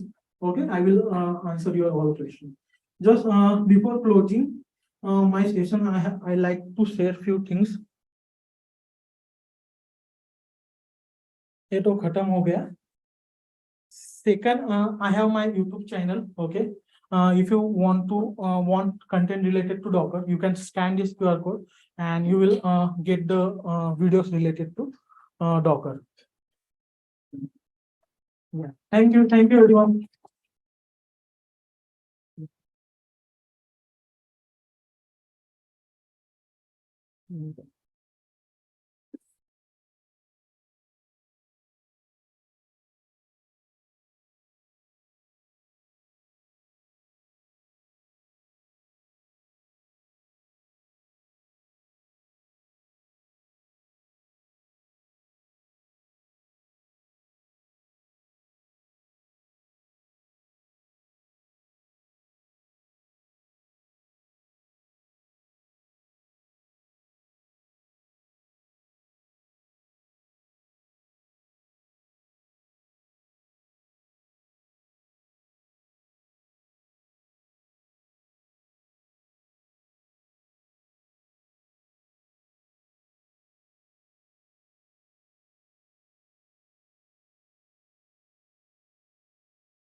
Good afternoon.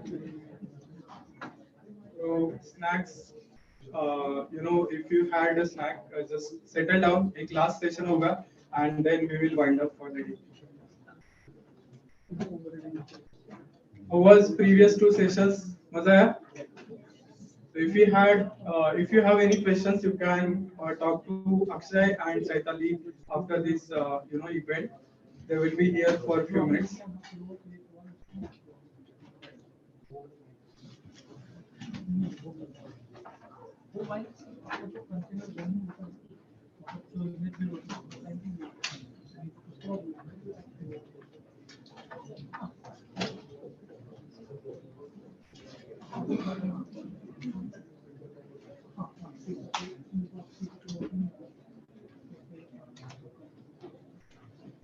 Okay, let's start.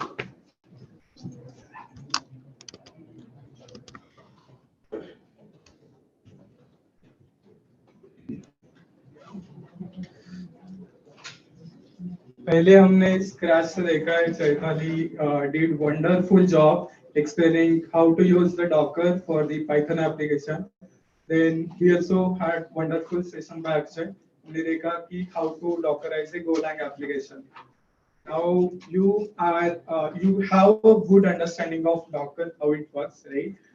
You can deploy, you can containerize any application. कौन सा भी language हो सकता है, which you should be able to deploy. Okay, so my topic is exploring Docker little more. Docker जितना हमें पता है, in most of the videos, that's not limited to what we have in a Docker. I'll share my screen.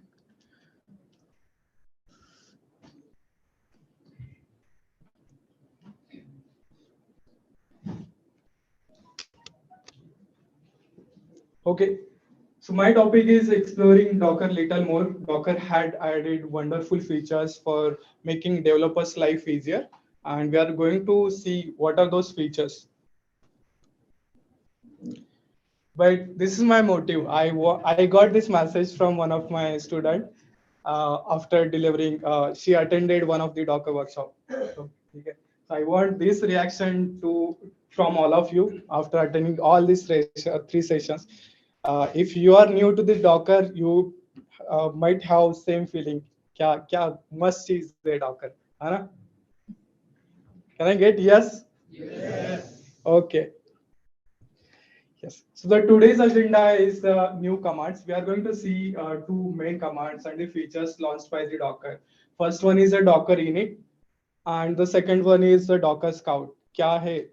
You might not have heard all these things online yet because these are the new features added by the Docker recently. And I'm also going to walk you through some of the steps how we can automate this entire process, creating a Docker image and building the containers with the help of GitHub Action. And at last, we will have some announcement.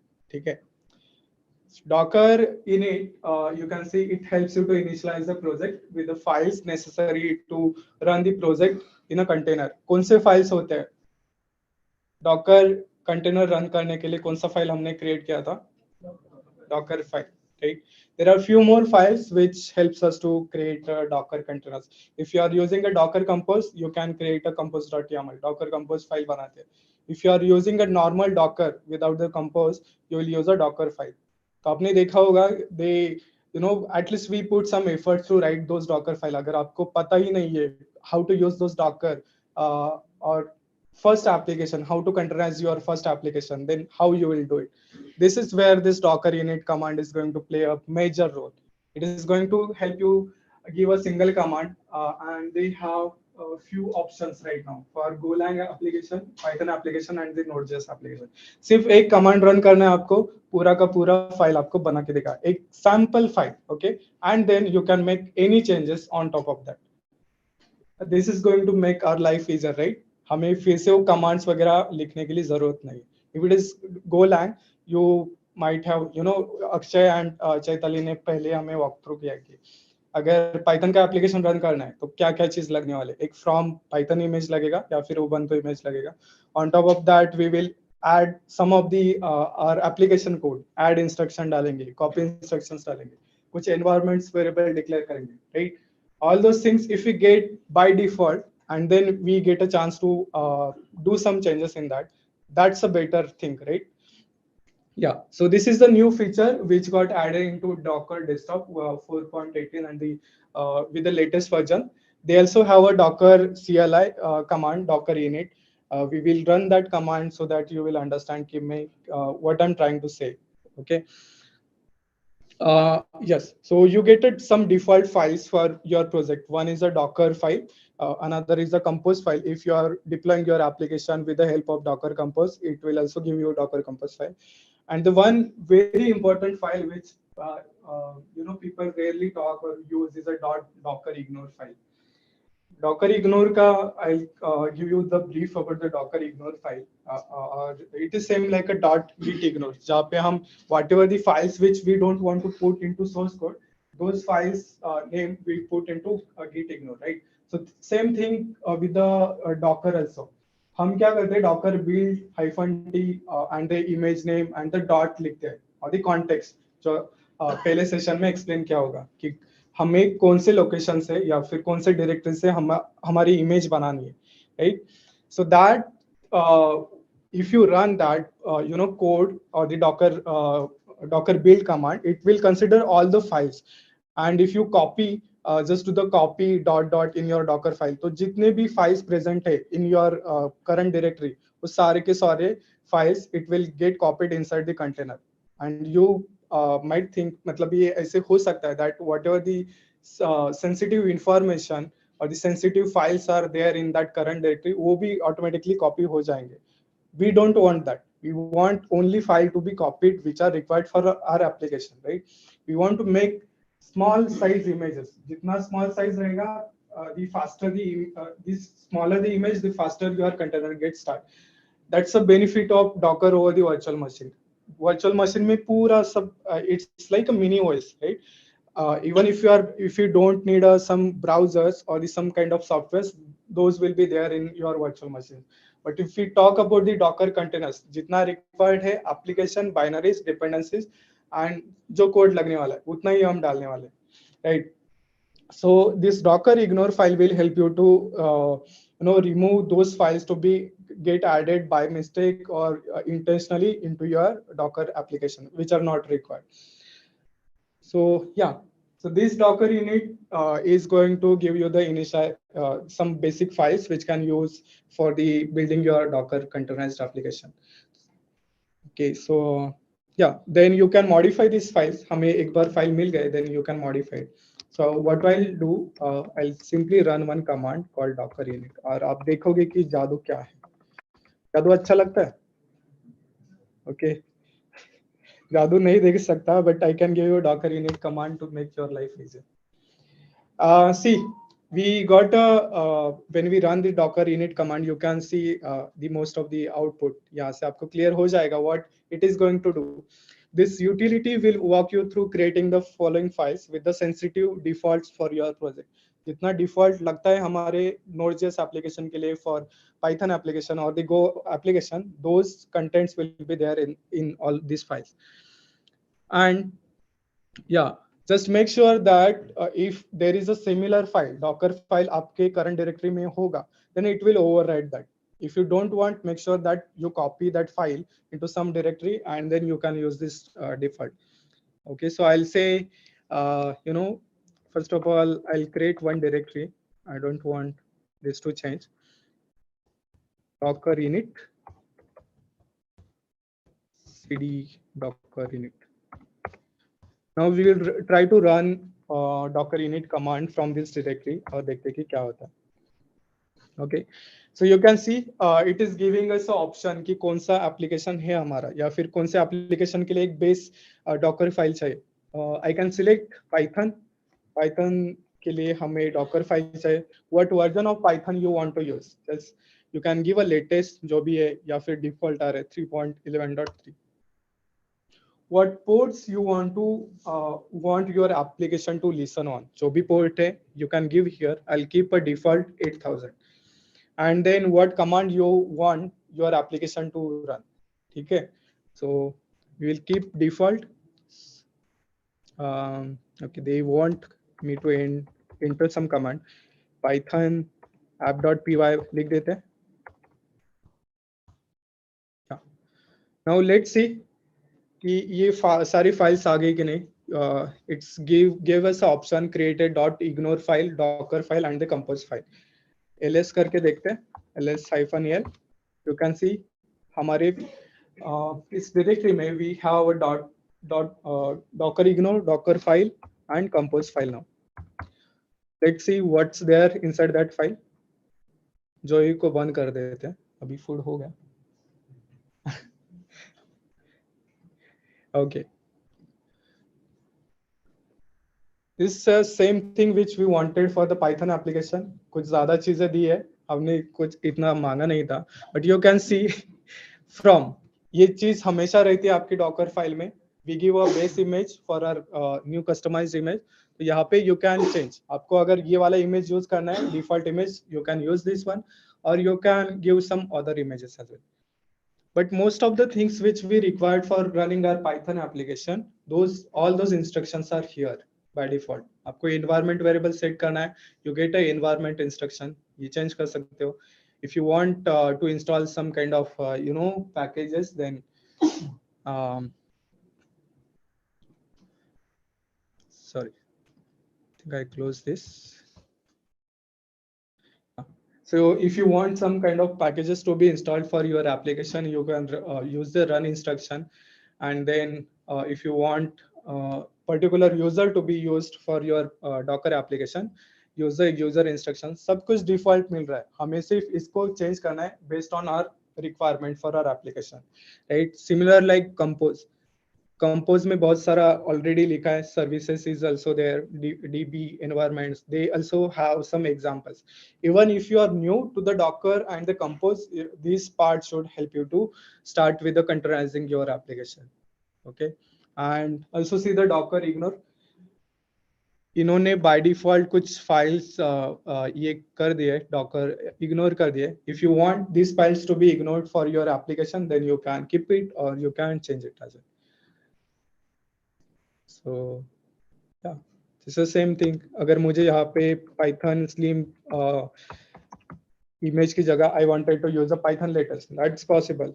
इसके बाद मुझे क्या करना है? Once I have all these files, they already gave me command. What I need to do, I can do a Docker compose up जो अक्षय ने run किया था for his application.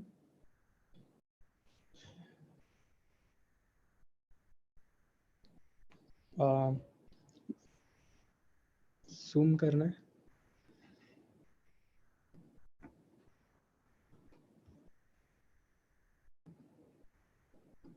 Yeah, let me zoom this little.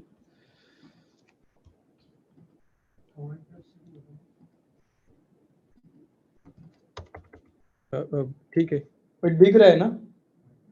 Okay, will continue. हाँ, हमारे पास Docker file आ गई है. You can edit as per your requirement and you can now you are ready to deploy your application with this sample Docker files. This is the one thing I wanted to share with you. Isn't this amazing? आपको फिर से scratch से नहीं लिखना है Docker file. You have something जो आपको help करेगा. And on top of that, you can write your own Docker file. उसको customize कर सकते हो. Yeah. So next thing is Docker Scout. ये जो हम base image जो Docker से use कर रहे हैं या फिर whatever the images we are going to build, हम तो Python या फिर Ubuntu के लिए फिर से scratch से image नहीं लिखने वाले, right? We are going to use the existing image. If we have that much time, then we can write. But most of the times we will use the publicly available images. Okay, so this Docker Scout is a collection of software supply chain features which helps you to it gives a UI and it helps you to detect the vulnerabilities in your Docker images. तो क्या होता है, we use publicly, हमें पता है कि ठीक है public है, we use those kind of images in our application, but production में हम ये risk नहीं ले सकते because you don't know कि उस डॉकर इमेज में क्या क्या उन्होंने ऐड किया है। You will simply do the Docker pool और Ubuntu का image डाउनलोड कर लो. If it is verified then fine. But ऐसे कुछ images you might use for your application, right? तो पहले तो हमें चेक करना होगा कि उसके रिलेटेड कुछ vulnerabilities है कि नहीं उस Docker images में. So that's where this Docker Scout is going to help you. It is going to help you to analyze the image contents. आपके image में जो भी आप use कर रहे हो, maybe it can be your own custom image या फिर public image भी हो सकते हैं. It will help you to analyze the image content and it will generate the detailed report of the packages and the vulnerabilities that detected in your Docker images. It will also give you the suggestions how to resolve those vulnerabilities. So if you are from a DevOps या फिर SRE background, तो last time एक एक vulnerability आया था text PowerShell और कितना रात खराब की थी लोगों की, because there was no solution, quick solution for solving those vulnerabilities or बहुत that was a security breach. If you were using some kind of क्या बोलते हैं, कुछ images थे उसमें vulnerabilities detect हुए थे and people were using those from a longer time and उनको पता भी नहीं था, because of that using that public image their application is exposed. तो we need to make sure कि जो भी हम image use कर रहे हैं वो secured है कि नहीं, whether it is whether it has any vulnerabilities or not, and then if it doesn't we can use that. If it has, we can solve those vulnerabilities using a Docker Scout. I'll show you कि Docker Scout कैसे use करते हैं. It's not that difficult. So the main feature is image analysis. It will give you the report of the vulnerabilities and also the fix and the suggestions. ठीक है, तो कुछ features है which are available in Docker Enterprise version. They give us a Docker Scout desktop, but the Docker CLI component is a free. So you can analyze your image using the Docker CLI. Docker CLI install करने के लिए they have this command. I already have this Docker CLI Scout CLI installed, so I'll use it. Okay. ज़्यादा कुछ commands हैं. The main command I'll say is a Docker Scout CVES and the Docker Scout compare. If you want to compare two different images of your application, then also you can compare with this. और आप check कर सकते हो कि क्या difference है. If once you fix the vulnerabilities, you can compare those different images. And the Docker Scout CVES is going to help you to check.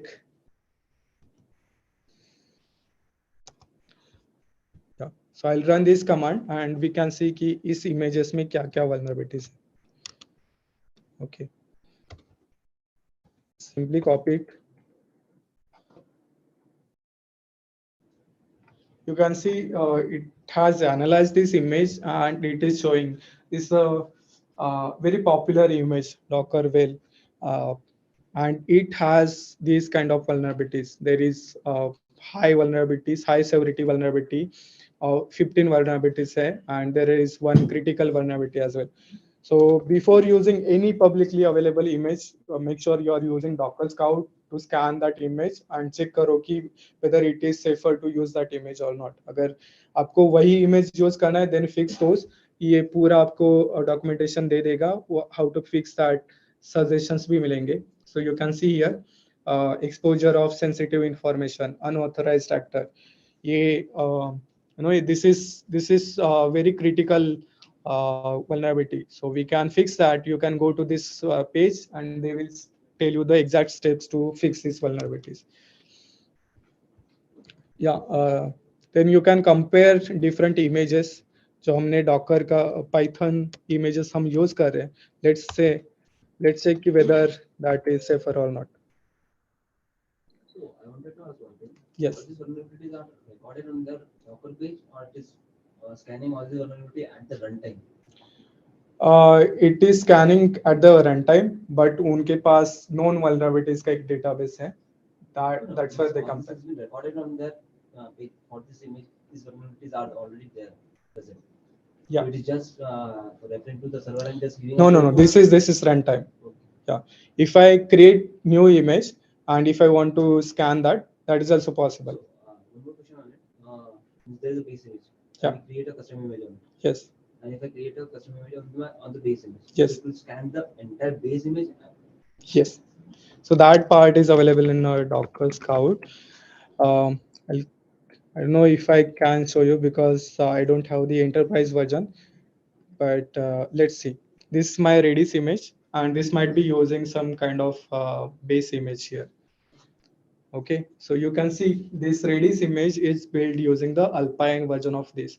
You can see all the layers of this Redis image. So the base image is this.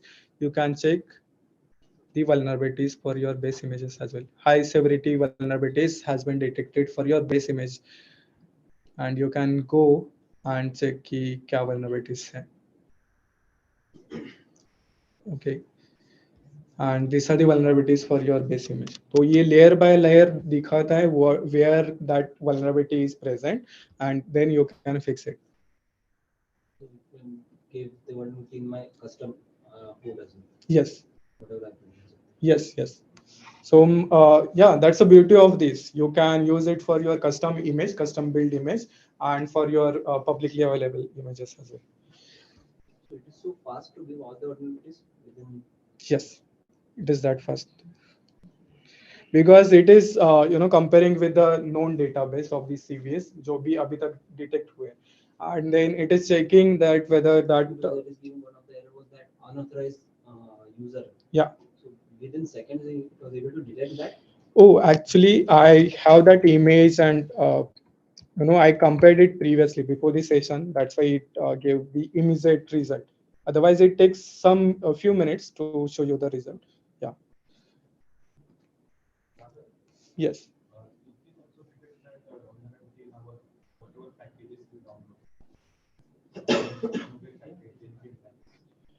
Um, yes. See here, there is vulnerability detected in this one, this add layer. So layer by layer, it will show. That is also present. If you are downloading external package inside your container and that part is there in a Docker file, obviously it will be there, right?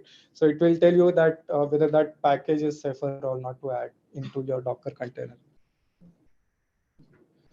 Why this session? Because it's not just because Docker launched this new feature. Just security is a main thing people miss. हमारे हमें पूरा पता होता है कि Docker container कैसे बनाते हैं, बट द सिक्योरिटी भी इम्पोर्टेंट चीज है which most of the people miss to add into your production level पे हम तो risk नहीं ले सकते. We can't give this vulnerable code to our customer. उनका data वहाँ पे रहता है. We can't take a risk. So we need to make sure we are following the best practices, security practices as well. And that's why Docker came up with this option to scan your Docker images. Known vulnerabilities के साथ ये compare करेगा. It will give you the result and it will give you the suggestions as well कि आपको कैसे fix करना है. Right? So you can check this CLI. आप install करके check कर सकते हो. Now that was clear, right? Docker init का importance क्या है and the Docker Scout. Yeah, I hope you guys start using the Docker Scout for any of your project. जो भी करोगे, yes. Can you export all the vulnerabilities in one format like in PDF or HTML? Yeah, there is an option to generate the report out of this, and you can share it. You can keep it somewhere. Yeah, that is also possible. So let's say if I remove this, Docker Scout help. It will tell you the all options it has.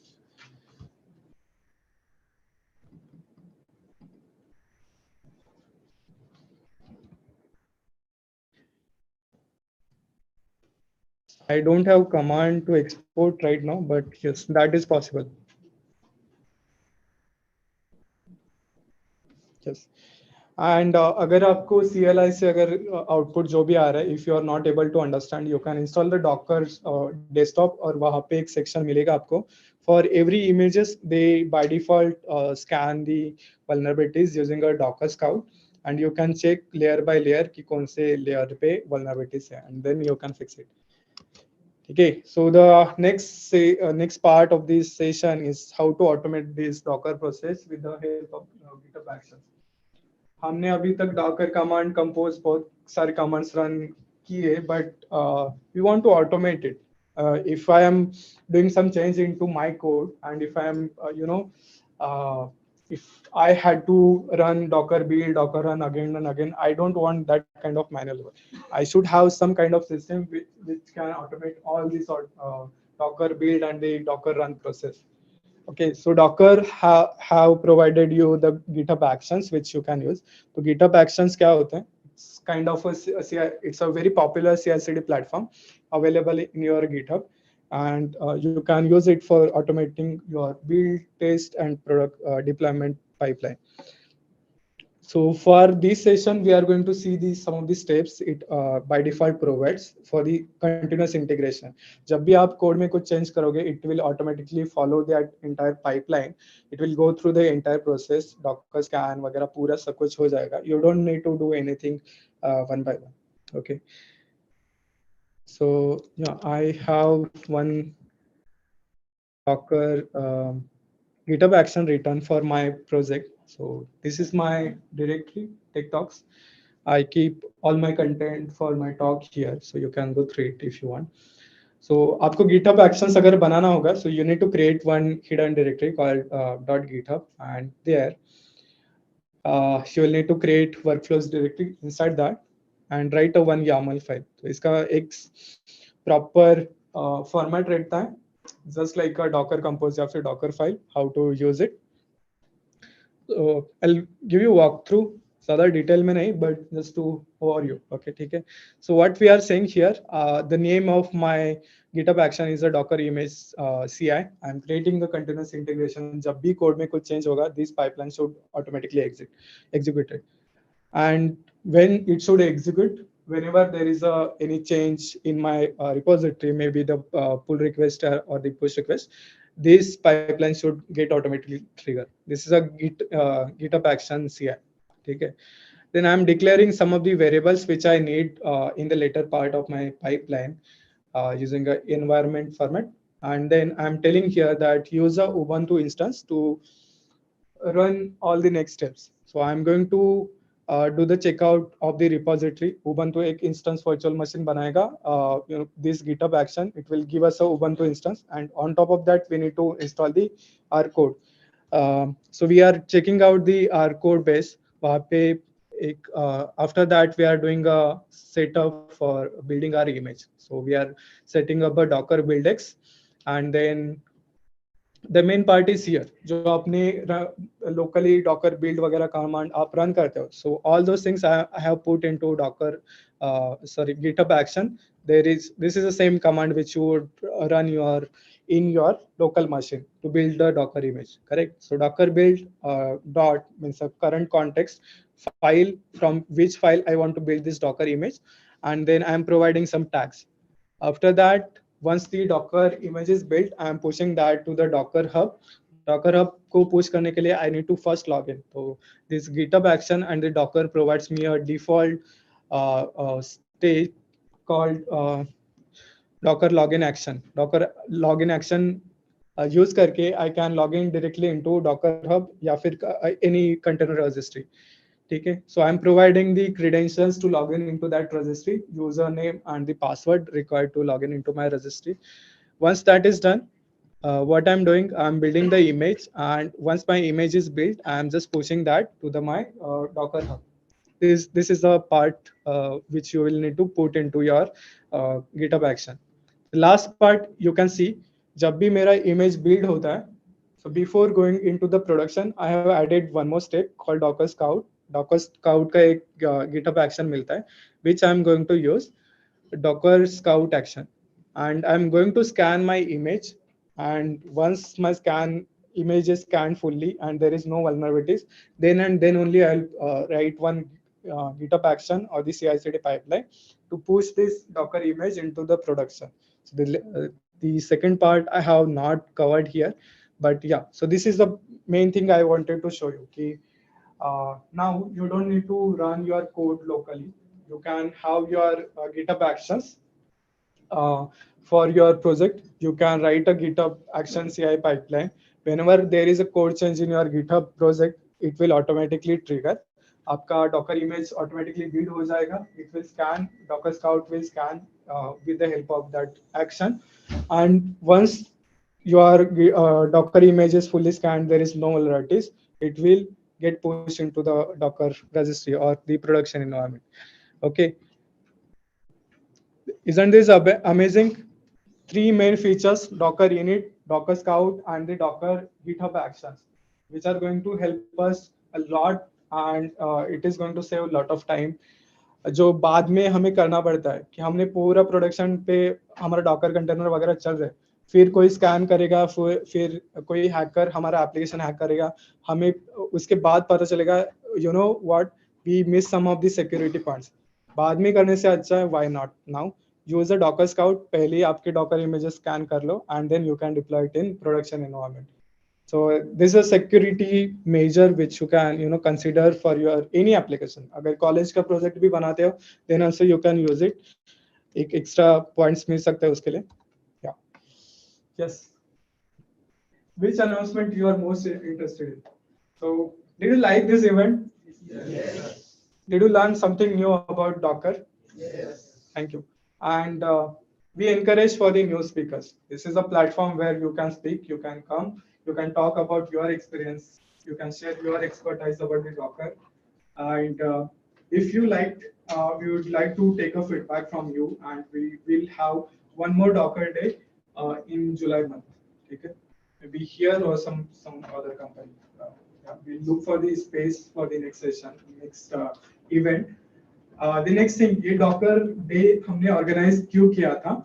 If you are part of my free security series तो आपको पता होगा that my community is love doing the community work. मतलब उनको help करना बहुत अच्छा लगता है. So the people who got recently laid off, or the people, or the students who are finding difficult to have good projects in their resume or to find a first job, we are going to help with this kind of events and with the Docker hackathon, because वहाँ पे उनको एक अच्छा सा project build करने का एक chance मिलेगा, mentorship मिलेगी, and all these things we are going to do with the free. मतलब ये भी event free है, Docker hackathon भी free होगा, and there will be some prizes for the winners for the Docker hackathon. Because हम यहाँ पे सिखा दे, we share our knowledge, but during the Docker hackathon, students and professionals will get actually the chance to work with the mentors and to implement that and create some, some kind of good projects which can help them to elevate their resume, and it will help them to get a job. That's our motive for arranging a Docker hackathon, which can happen in a July. हम location अभी discuss हमने final नहीं किया, but we will decide the location, and एक पुणे में होगा. We will ask your help to spread the word about this Docker hackathon. We are expecting to students from all over the India, and it should be national level hackathon for the Docker. This is the first time we are organizing Docker. This is the first time Docker hackathon is happening in India and in the world. There is no Docker hackathon previously happened. So this is the biggest opportunity for us to help as many students and the professionals as we can, and we would like to take that opportunity. Okay. The third point is free security series. If you know, there are मैंने कुछ LinkedIn पे post किया था that I want to share my Kubernetes knowledge, and security Kubernetes अगर certification आपको पता है तो कितना help करते हैं to get a job, या फिर recruiter का attention भी मिलता है, because you already have cleared this hands-on practical exams जो आपका resume बहुत strong करते हैं, and with the help of this knowledge जो free security series के through हम जो share कर रहे हैं, that will help us so many students and the professionals to get a job, internship, freelancing job, बहुत कुछ help होगा हमको, and we are very sure about that. So there are 1,700 people right now registered for this free security series. Are you guys part of that? Oh, nice. Thank you for coming. So please share a word about that, because there is no bad motive behind this. हम पूरा honest help करना चाहते हैं to people. Even if you can help 100 people, that is also fine. The scholarship track you already know. जो भी अच्छा perform करेगा through this security series, we will help to give the free vouchers. Security का free voucher देंगे, which is almost around $300.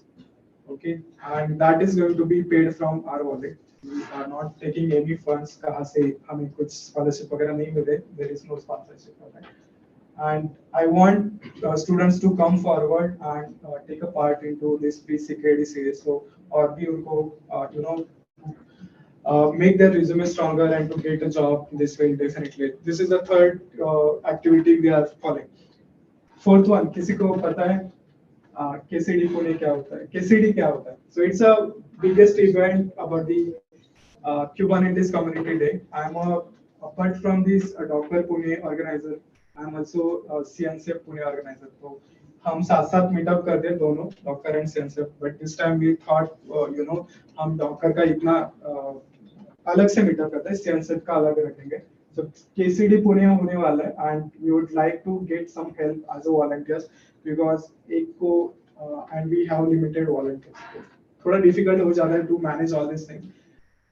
So yeah, KCD Pune is going to be the biggest event in Pune for this year. So if you want to take a part into KCD Pune volunteering team, feel free to contact me or Vipul and we'll add into group. But you want active volunteers. हम पूरा दिन रात मेहनत करके वो पूरा event successful करने वाले. We don't know how, where and how it is going to happen, but we are very sure that it is going to be the best event which will happen in Pune. That we are very sure. And yeah, so Kubernetes के जो भी talks वगैरह रहेंगे, sponsored talks या फिर if you are interested into giving the talks there, so we release the CFP पूरा अच्छे से process follow होगा. You will get a fair chance to give a talk during the KCD Pune. अगर आप interested हो to give a talk, we'll share those links as well. धीरे-धीरे वो publish होगा agenda. But first thing we want to announce is the KCD Pune, which is going to happen maybe in October or November because it takes at least 3 months for the event preparation. इतना बड़ा event होने वाला है, so it will definitely take 3 months. We need to find the sponsors and then event speakers वगैरह बहुत कुछ process है. And ये भी सारा सब कुछ चलने वाला है. DockerDay, Docker Hackathon, free CKD series, CKD के बाद आएगा CKA and CKS as well. So we can expect some help as a volunteers from all of you guys. You can share the word about all these initiatives through your network और ज़्यादा लोग connect करेंगे तो और हमें help होगी. Okay, yeah, thank you. Yeah, any questions?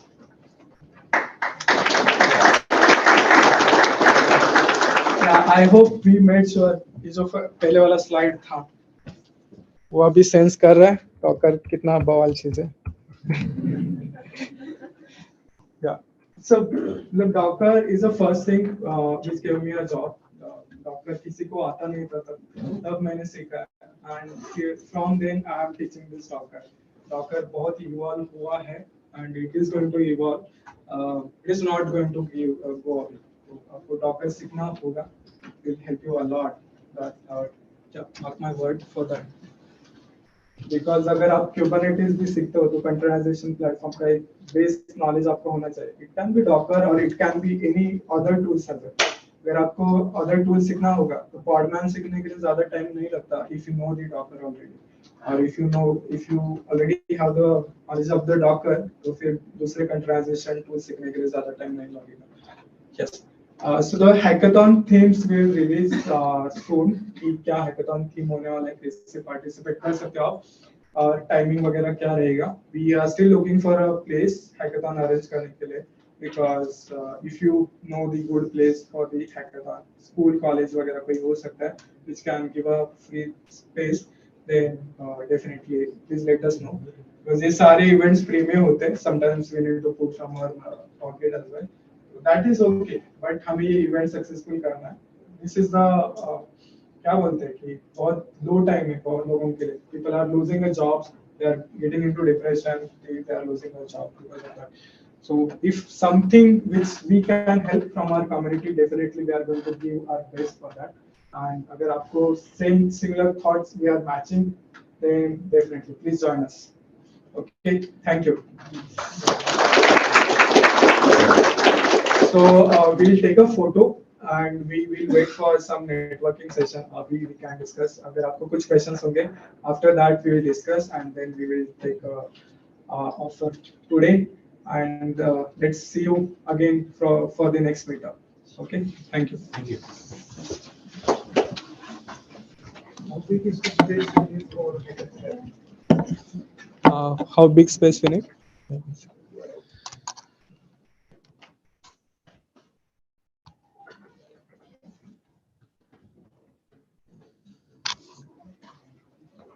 Yes, guys, that's the end of Docker Day. So you can watch this video again on YouTube live. And thank you for joining us.